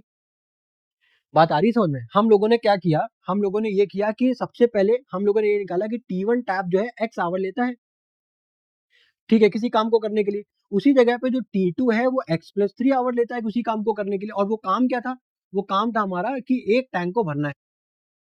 काम क्या था कि एक टैंक को भरना है ना। ये तो टाइम हो गया, और ये हो गया वर्क, ये हो गया हमारा टाइम, ये हो गया हमारा वर्क, टोटल वर्क, ठीक है। अब यहां से हम निकालते हैं एफिशिएंसी। तो एफिशिएंसी निकालने के लिए क्या करते हैं, वर्क अपॉन में टाइम, है ना, तो यानी कि 1 अपॉन में एक्स, ठीक है। इसके लिए अगर हम निकालेंगे T2 की एफिशिएंसी कितनी, तो 1/x+3।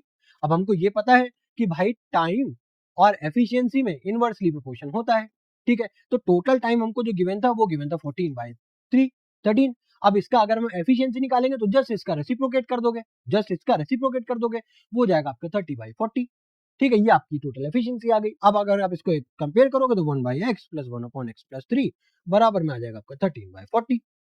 आ रही है बात समझ में? इतनी बात आ रही है। अब ये आई थिंक ये आपको समझ में आया होगा किस तरीके से हम लोग बेसिकली अप्रोच को डेवलप कर रहे हैं यहाँ पे, ठीक है, इस क्वेश्चन में, ठीक है। तो अब अगर आपको ये क्वेश्चन समझ में आया, अब इसके बाद हम लोग इसको फर्दर सॉल्व करें, ठीक है। तो अब हम लोग इसको फर्दर सॉल्व करने जा रहे हैं, ठीक है। अब देखो किस तरीके से इसको सॉल्व करेंगे, अप्रोच क्या रहेगी हमारी, वो देखो। हमारी अप्रोच यहाँ पे क्या रहने वाली है वो देखो। तो 1/x+3 बराबर आ गया 13/40। अब इसको सॉल्व करेंगे तो एलसीएम आएगा x+3, ठीक है। अब x से x कैंसिल हो जाएगा, यहाँ पे बचा x+3 प्लस x+3 से x+3 कैंसिल, बचा x, ये हो गया 13/40, ठीक है। अब उसके बाद ये आएगा आपका 2x+3 मल्टीप्लाई करोगे आपका 40 से, ये आ गया 13, ये हो गया x² प्लस ऑफ 3, ठीक है। अब जब इसको आप सॉल्व करोगे तो ये आएगा आपका 13x² minus of 41x minus of 120 बराबर में 0, ठीक है। अब 120 को 30 से जब मल्टीप्लाई करोगे तो 13 टू द 26 1560। अब इसको जब आप क्या बोलते हैं, अब आप इसको फैक्टराइज करोगे, और फैक्टराइज करने पे हमें इस तरीके से पेयर बनाने हैं ताकि उसको सब्ट्रैक्ट करने पे क्या है, माइनस का 41 आ जाए। तो 2 7 द 14 कैरी 1 2 8 द 16। सॉरी, अब आई थिंक सो ये वीडियो थोड़ा सा लंबा हो रहा है, ठीक है, बट मैं ये मेक श्योर करना चाहता हूँ कि आपके कॉन्सेप्ट वाइज जो है ना, वो आप यहाँ पे कॉन्सेप्चुअली आप स्ट्रांग हो जाओ, ठीक है। अदरवाइज मैं करने को तो मैं इसको मुश्किल से 2 से 3 मिनट में भी कवर कर सकता था, कोई प्रॉब्लम नहीं है, ठीक है। आई होप आप समझ रहे होगे इस बात को। 2 7 the 14 2 8 the 16 and then 2 0 the 0 2 3 the 6, ठीक है, एंड 2 9 द 18 0 2 1 द 2, ठीक है, कैरी 1 2 9 द 18, और इधर आएगा 2 5 द 10, देन 3 6 द 18 3 5 द, और 13 5 द 65, और 5 1 द 5। तो 13 5 द 65, 3 2 द 6 2 द 12 2 द 24 65, हाँ आ गया। तो 13x² माइनस, अब यहाँ पे देखो क्या करेंगे, माइनस ऑफ 40 बनाना है, तो माइनस का 65x प्लस का 24x माइनस का 120, क्योंकि 65 माइनस 24 कितना होता है, 41 होता है। अब यहाँ से 13 को आप कॉमन निकाल लो तो क्या बचेगा, x, इन x कॉमन करोगे तो x माइनस 5 बचेगा, प्लस आप 24 को कॉमन करोगे x माइनस 5 बचेगा यहाँ पे। तो ये हो गया x माइनस 5, और यहाँ पे हो गया 13x प्लस ऑफ 24, यानी कि x बराबर 5 और माइनस का 24/13, ठीक है। तो हम -24/13 लेंगे नहीं, x इक्वल टू 5, ठीक है। यानी कि जो फर्स्ट टैप था, या फिर हम यहाँ पे बोल सकते हैं तो, ठीक है, T1 को जो टाइम लग रहा है वो लग रहा है 5 आवर का, उसी जगह पे T2 को जो टाइम लग रहा है वो लग रहा है 8 आवर। आगे बात होगी। अब देखो नेक्स्ट क्वेश्चन पे मूव करते अब देखो क्वेश्चन क्या है, to fill the swimming pool, ठीक है। अब हमारे पास क्या है, एक वर्क है, to fill the swimming pool two pipes are used, ठीक है। एक स्विमिंग पूल को फिल करने के लिए दो पाइप्स का यूज किया गया है। If the pipe of larger diameter used for 4 hours and the pipe of smaller diameter used for 9 hours, only half of the pool can be filled. Find how long it would take for each pipe to fill the tank or to fill the pool, sorry, separately if the pipe of smaller diameter takes 10 hour more than the pipe of larger diameter to fill the pool, ठीक है। देखो अब अगर हम यहाँ पे एक लेते हैं लार्जर पाइप, एक लेते हैं स्मॉलर पाइप, ठीक है।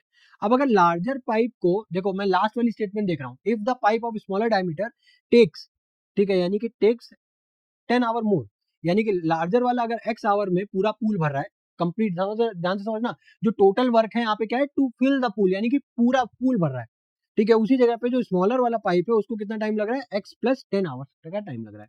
और उसी जगह पे ये दोनों कितना टाइम, कितना काम कितना कर रहे हैं, एक पूल को भर रहे हैं। भाई यही तो इनका पूरा टास्क है ना। अब ये देखते हैं कि भाई लार्जर पाइप जो है वो अगर x आवर लेता है एक पूल को भरने के लिए, तो वो एक, समझना, 1 घंटे में कितना पूल भर पाएगा, 1/x पार्ट ऑफ पूल आपका वो भर पाएगा।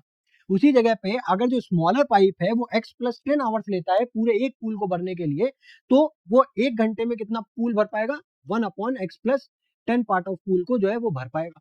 आधी बात समझ में, ठीक है। अब देखो क्वेश्चन में क्या बोला गया है कि अगर हम लार्जर पाइप को 4 घंटे के लिए चलाते हैं, ठीक है, if the pipe of larger diameter use for 4 hours, अगर हम इसको 1 घंटे की बजाय अगर हम इसको 4 घंटे के लिए चलाते हैं, ठीक है, और छोटे वाले को अगर हम 9 घंटे के लिए चलाते हैं, बात समझ में आ रही, 9 घंटे के लिए चलाते हैं, ठीक है, इसको अगर हम 4 घंटे के लिए चलाते हैं, इसको अगर हम लोग 9 घंटे के लिए चलाते हैं, तो टोटल हमारा जो वर्क डन होगा वो कितना होगा, half part of the pool ही भर पाएगा। बात समझो, देखो यहाँ पे अगर हम इसको मल्टीप्लाई ना करते तो हमारी इक्वेशन क्या बनती कि भाई 1 घंटे में ये 1/x पार्ट भर रहा है। बात समझ में आ रही है, 1 घंटे में भाई यहाँ पे, अब हम समझना मेरी बात, अब हम लोग यहाँ पे अगर आप देखो तो हमारे पास ये जो हाफ पार्ट है, ये क्या गिवन है हमको, ये गिवन है टोटल वर्क गिवन है यहाँ पे। पिछले क्वेश्चन में हमको क्या गिवन था, टोटल टाइम गिवन था, ठीक है, हमको क्या गिवन था, टोटल टाइम गिवन था। यहाँ पे हमको गिवन है टोटल वर्क, कि हमको वर्क कितना है। अगर एक पाइप को आप 4 घंटा चलाते हो, दूसरे को 9 घंटा चलाते हो, तो खाली आधा पूल ही भर पाता है, ठीक है। और हमारे पास अगर हम फॉर्मूले से जाएं तो हमें पता है कि एफिशिएंसी मल्टीप्लाई बाय टाइम बराबर क्या होता है, टोटल वर्क डन होता है ना, टोटल वर्क डन होता है। अब हमको वर्क डन गिवन है, टोटल वर्क डन गिवन है कितना है, आधा, ठीक है। अब यहाँ पे समझो, इसकी अगर मैं बात करूं, T1 की अगर मैं बात करूं, ठीक है, या फिर लार्जर पाइप की बात करूं, तो इसकी एफिशिएंसी कितनी है, हमें तो वर्क डन निकालना है कि लार्जर पाइप के थ्रू वर्क डन कितना हो पा रहा है, ठीक है। तो अगर मैं बात करूं टोटल वर्क डन की, हमको एक पूल भरने के लिए, बात को समझना, हमें पास टोटल वर्क डन जो है, टोटल वर्क डन हमको निकालना है, यानी कि हमको टोटल वर्क डन से कंपेयर करना है, ठीक है। वो हमको क्या गिवन है, हमको गिवन है भाई एफिशिएंसी तो इसकी इतनी है, लेकिन आप उससे काम इतनी देर के लिए ले रहे हो, 4 घंटे के लिए। उसी जगह पे जो दूसरा पाइप है उसकी एफिशिएंसी तो भाई इतनी है, लेकिन आप उससे काम 9 घंटे के लिए ले रहे हो, है ना। जब आप उस इन दोनों से इतने इतने घंटे के लिए काम ले रहे हो, तब जाकर के आपका आधा पूल भर पा रहा है, तब जाकर के आपका आधा पूल जो है वो भर पा रहा है। बात समझ में आ रही है, ठीक है। तो इस तरीके से भी आप समझ सकते हो। बात देखो, कहीं न कहीं जो भी है ना, घुमा फिरा के हम लोग एक ही पॉइंट पे पहुँचने वाले हैं। अब हमारे पास जाकर के इक्वेशन फॉर्म होगी, उसको हम लोग सॉल्व करेंगे, हमारे पास x की वैल्यू आ जाएगी। बस इतनी सी बात है ना? अब देखो, अब अगर आप इसको क्लासिकल मेथड से इसी क्वेश्चन को सॉल्व करोगे तो आपको क्या रिजल्ट आएगा? देखो, हम यहाँ पे ये मान लें कि time taken by the larger pipe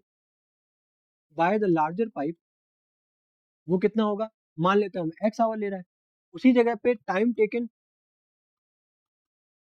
by the smaller pipe वो कितना ले रहा है? x प्लस 10 ले रहा है। ठीक है, अब हम क्या निकालेंगे? अमाउंट ऑफ पूल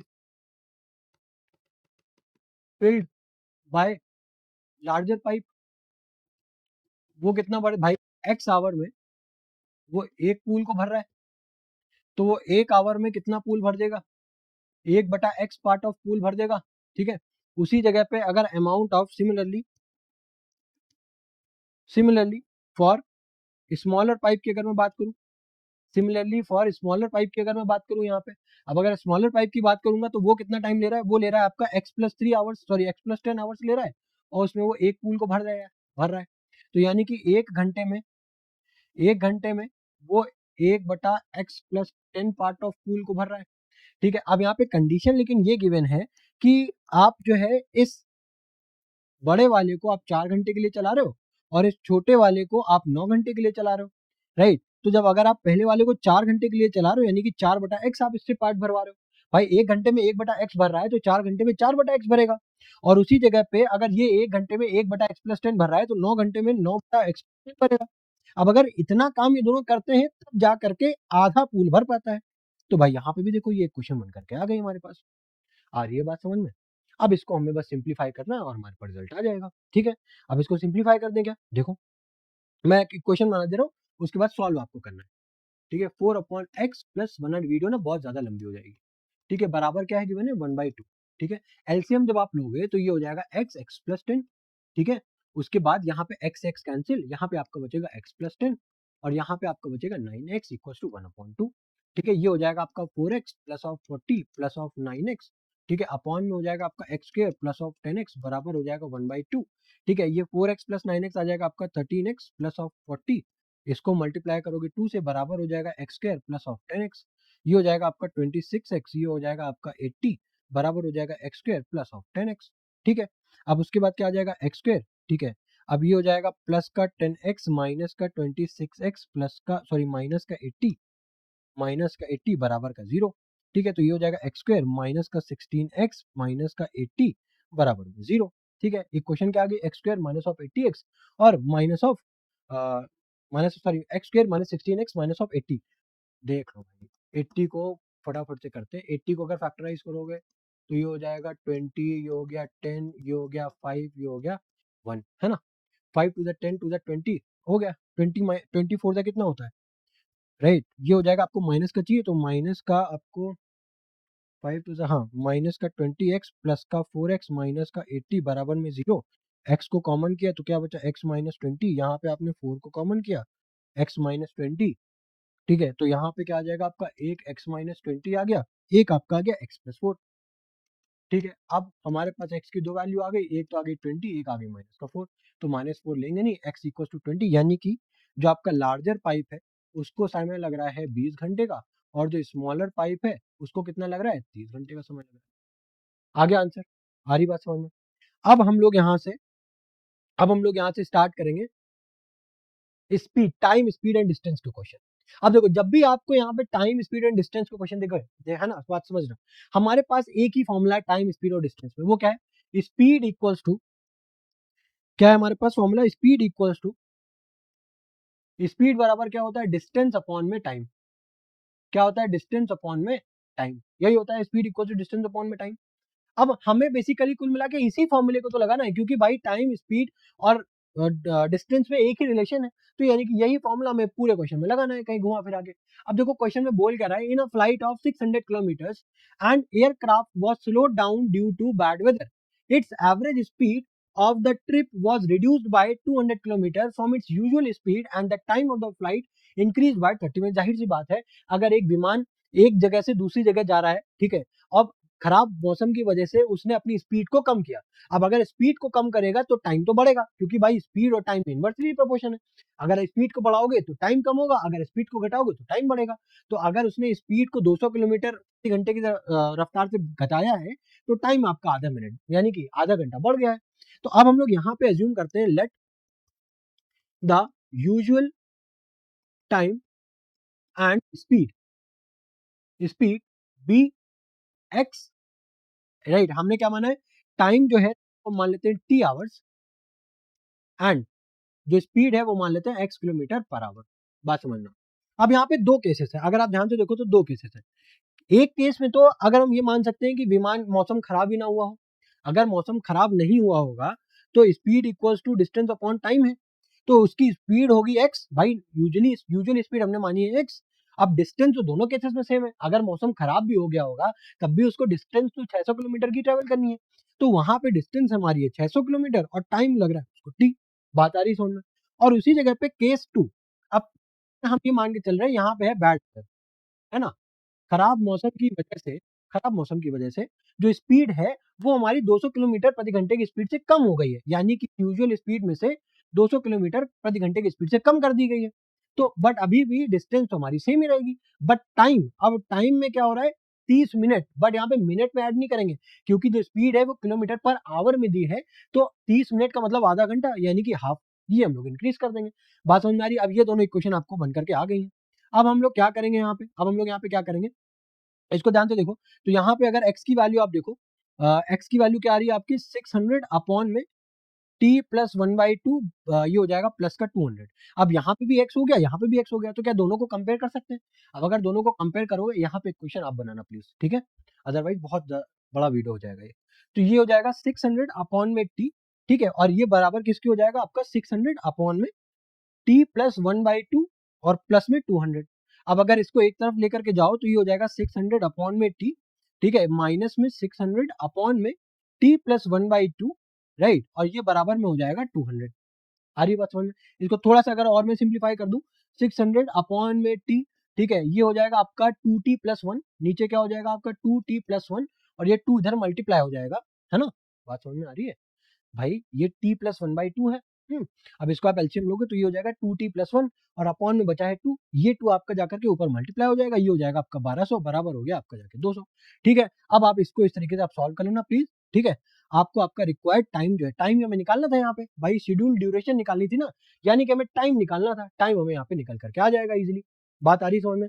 ठीक है, इतनी चीज आ रही है अगर समझ में, तो फिर समझ लो क्वेश्चन को आपको, आप क्वेश्चन को समझ चुके हो, ठीक है। अब किसी भी टाइम स्पीड या डिस्टेंस के क्वेश्चन में हमें यही केस फॉलो करना है, हमें यही अप्रोच को बेसिकली फॉलो करना है। एक अप्रोच क्या होगी, यूजुअल होगी, और दूसरी अप्रोच क्या होगी, जो हमें क्वेश्चन में गिवन होगी। अगर टाइम बढ़ाया गया है, ठीक है, अगर यूजुअली देखो समझो, यहाँ पे टाइम बढ़ा है यानी कि स्पीड घटी होगी, अगर टाइम कम हो रहा है, अगर टाइम कम हो रहा है यानी कि स्पीड बढ़ रही है। बात समझे? बस यही एक रिलेशन है, स्पीड और टाइम का इनवर्सली प्रोपोर्शन है, तो वहां से जो भी हमें कंडीशन मिलेगी उसको पुट करके हमारे पास आंसर हम लोग निकाल लेंगे। अब नेक्स्ट क्वेश्चन देखो, अब यहाँ पे भी देखो टाइम स्पीड डिस्टेंस का ही क्वेश्चन है। यहाँ पे क्या गिवन है, a train travels at an average speed for a distance of 54 kilometre and then travels the distance of 63 kilometre at an average speed of 6 kilometre per hour more than the first speed, ठीक है। अब देखो क्या बोला गया है कि एक ट्रेन है जो कि ट्रैवल कर रही है, ठीक है, कितना ट्रैवल कर रही है, 54 किलोमीटर तक ट्रैवल कर रही है, और उसकी कोई स्पीड मान लेते हैं कि x किलोमीटर पर आवर है, ठीक है। अब उसके बाद, ठीक है, क्या बोला गया क्वेश्चन में कि 54 किलोमीटर तक मान लेते हैं हम कि उसकी speed x kilometre per our होगी, तो इस स्पीड से उसने 54 किलोमीटर की डिस्टेंस कवर की। उसके बाद 54 किलोमीटर के बाद, राइट, बाकी के बचा हुआ 63 किलोमीटर यानी कि 63 किलोमीटर उसने क्या किया, अपनी जो प्रीवियस स्पीड थी उसमें से 6 किलोमीटर पर आवर उसने और बढ़ा दी, यानी कि हमारी प्रीवियस स्पीड अगर x किलोमीटर पर आवर थी, तो अब उसकी स्पीड क्या हो जाएगी, x प्लस 6 यानी कि 6 plus x kilometre per our होगी। आगे बात समझ में?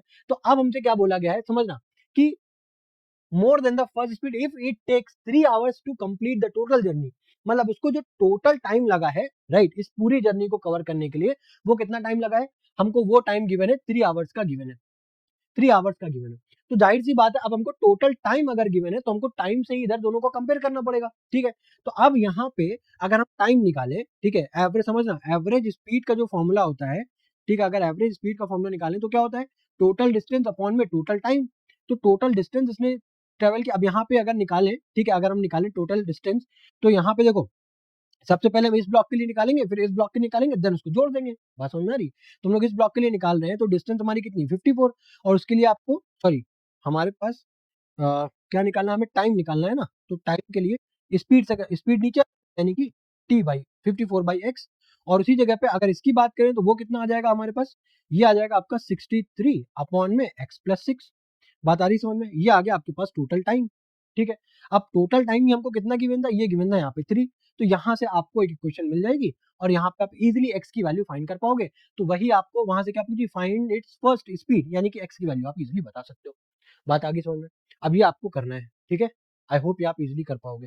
नेक्स्ट क्वेश्चन देखो, अब यहाँ पे क्या गिवन है, यहाँ पे भी देखो ये भी हमारा टाइम स्पीड एंड डिस्टेंस का ही क्वेश्चन है, बट यहाँ पे जब ये अब ये वाटर बोट की बात आ जाती है तो यहाँ पे दो टर्म्स और बढ़ जाते हैं, जो कि होता है एक अपस्ट्रीम, एक होता है डाउनस्ट्रीम। वो क्या होता है वो समझ लेते हैं यहाँ पे। अब देखो अगर हमारी कोई एक बोट है, ठीक है, अब अगर आप ये पानी में आप अगर जा रहे हो तो यहाँ पे दो कंडीशन है, ठीक है, दो कंडीशन है।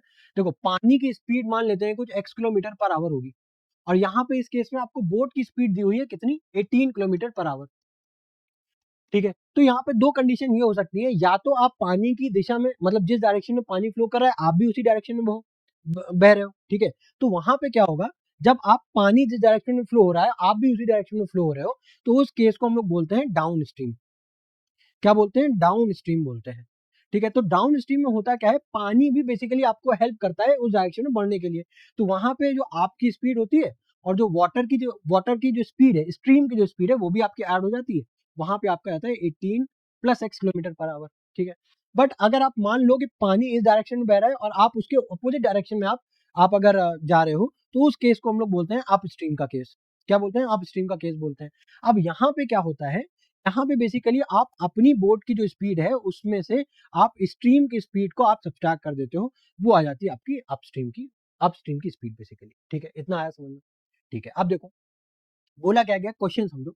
अ motor boat whose speed is 18 km/h in still water, ठीक है, takes 1 hour more to go 24 kilometre upstream then to return downstream, ठीक है।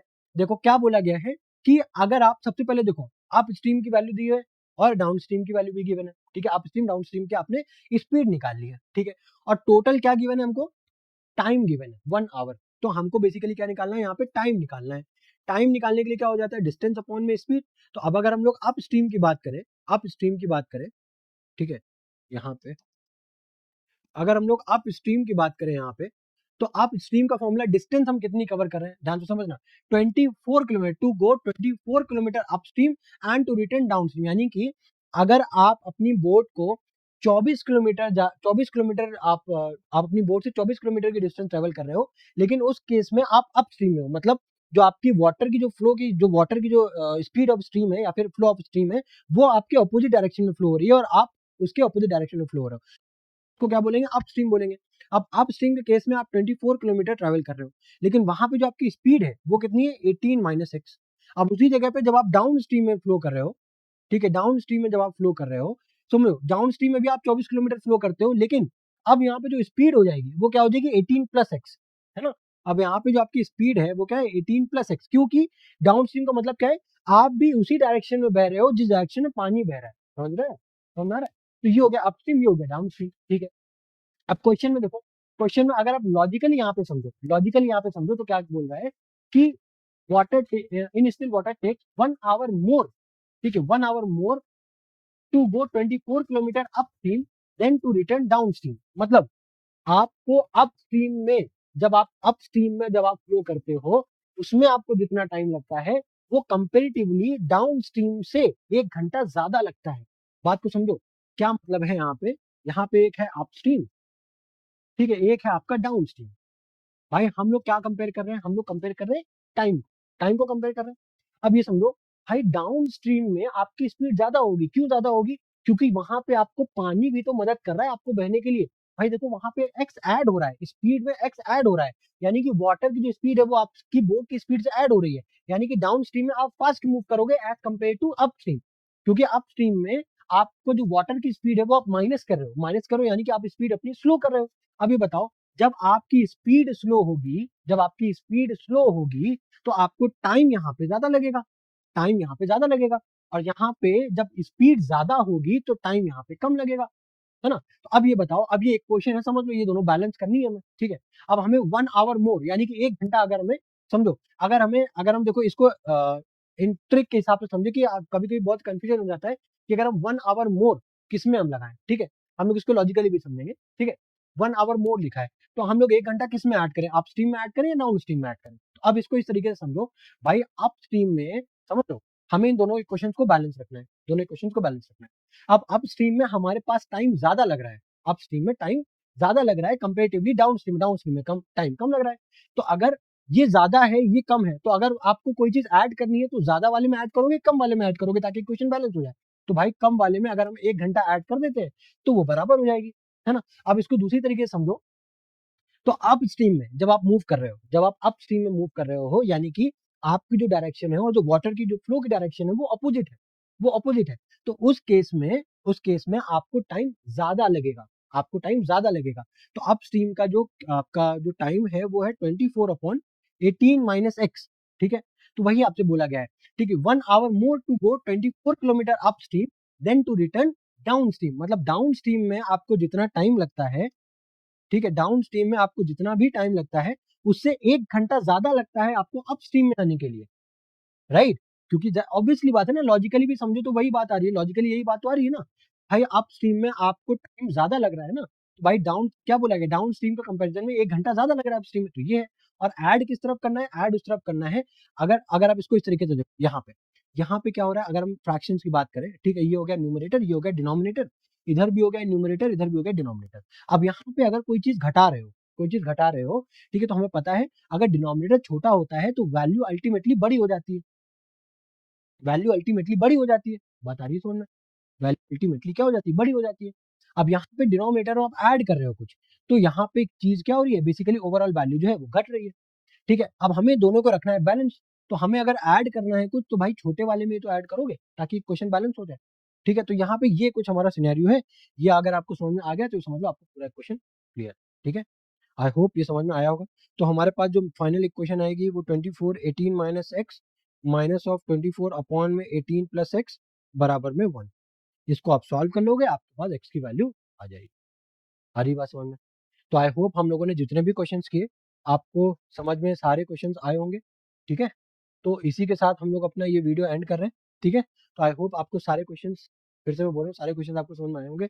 बट अगर कोई क्वेश्चन नहीं भी आ रहा है समझ में, तो आप प्लीज कमेंट बॉक्स में जरूर मेंशन करो, मैं उसको एक बार जरूर चेक करूंगा और जरूर आपकी जो भी प्रॉब्लम है उसको रिजॉल्व करने की कोशिश करूंगा, ठीक है। तो आपके साथ मिलते हैं नेक्स्ट वीडियो में, till then good bye, thank you.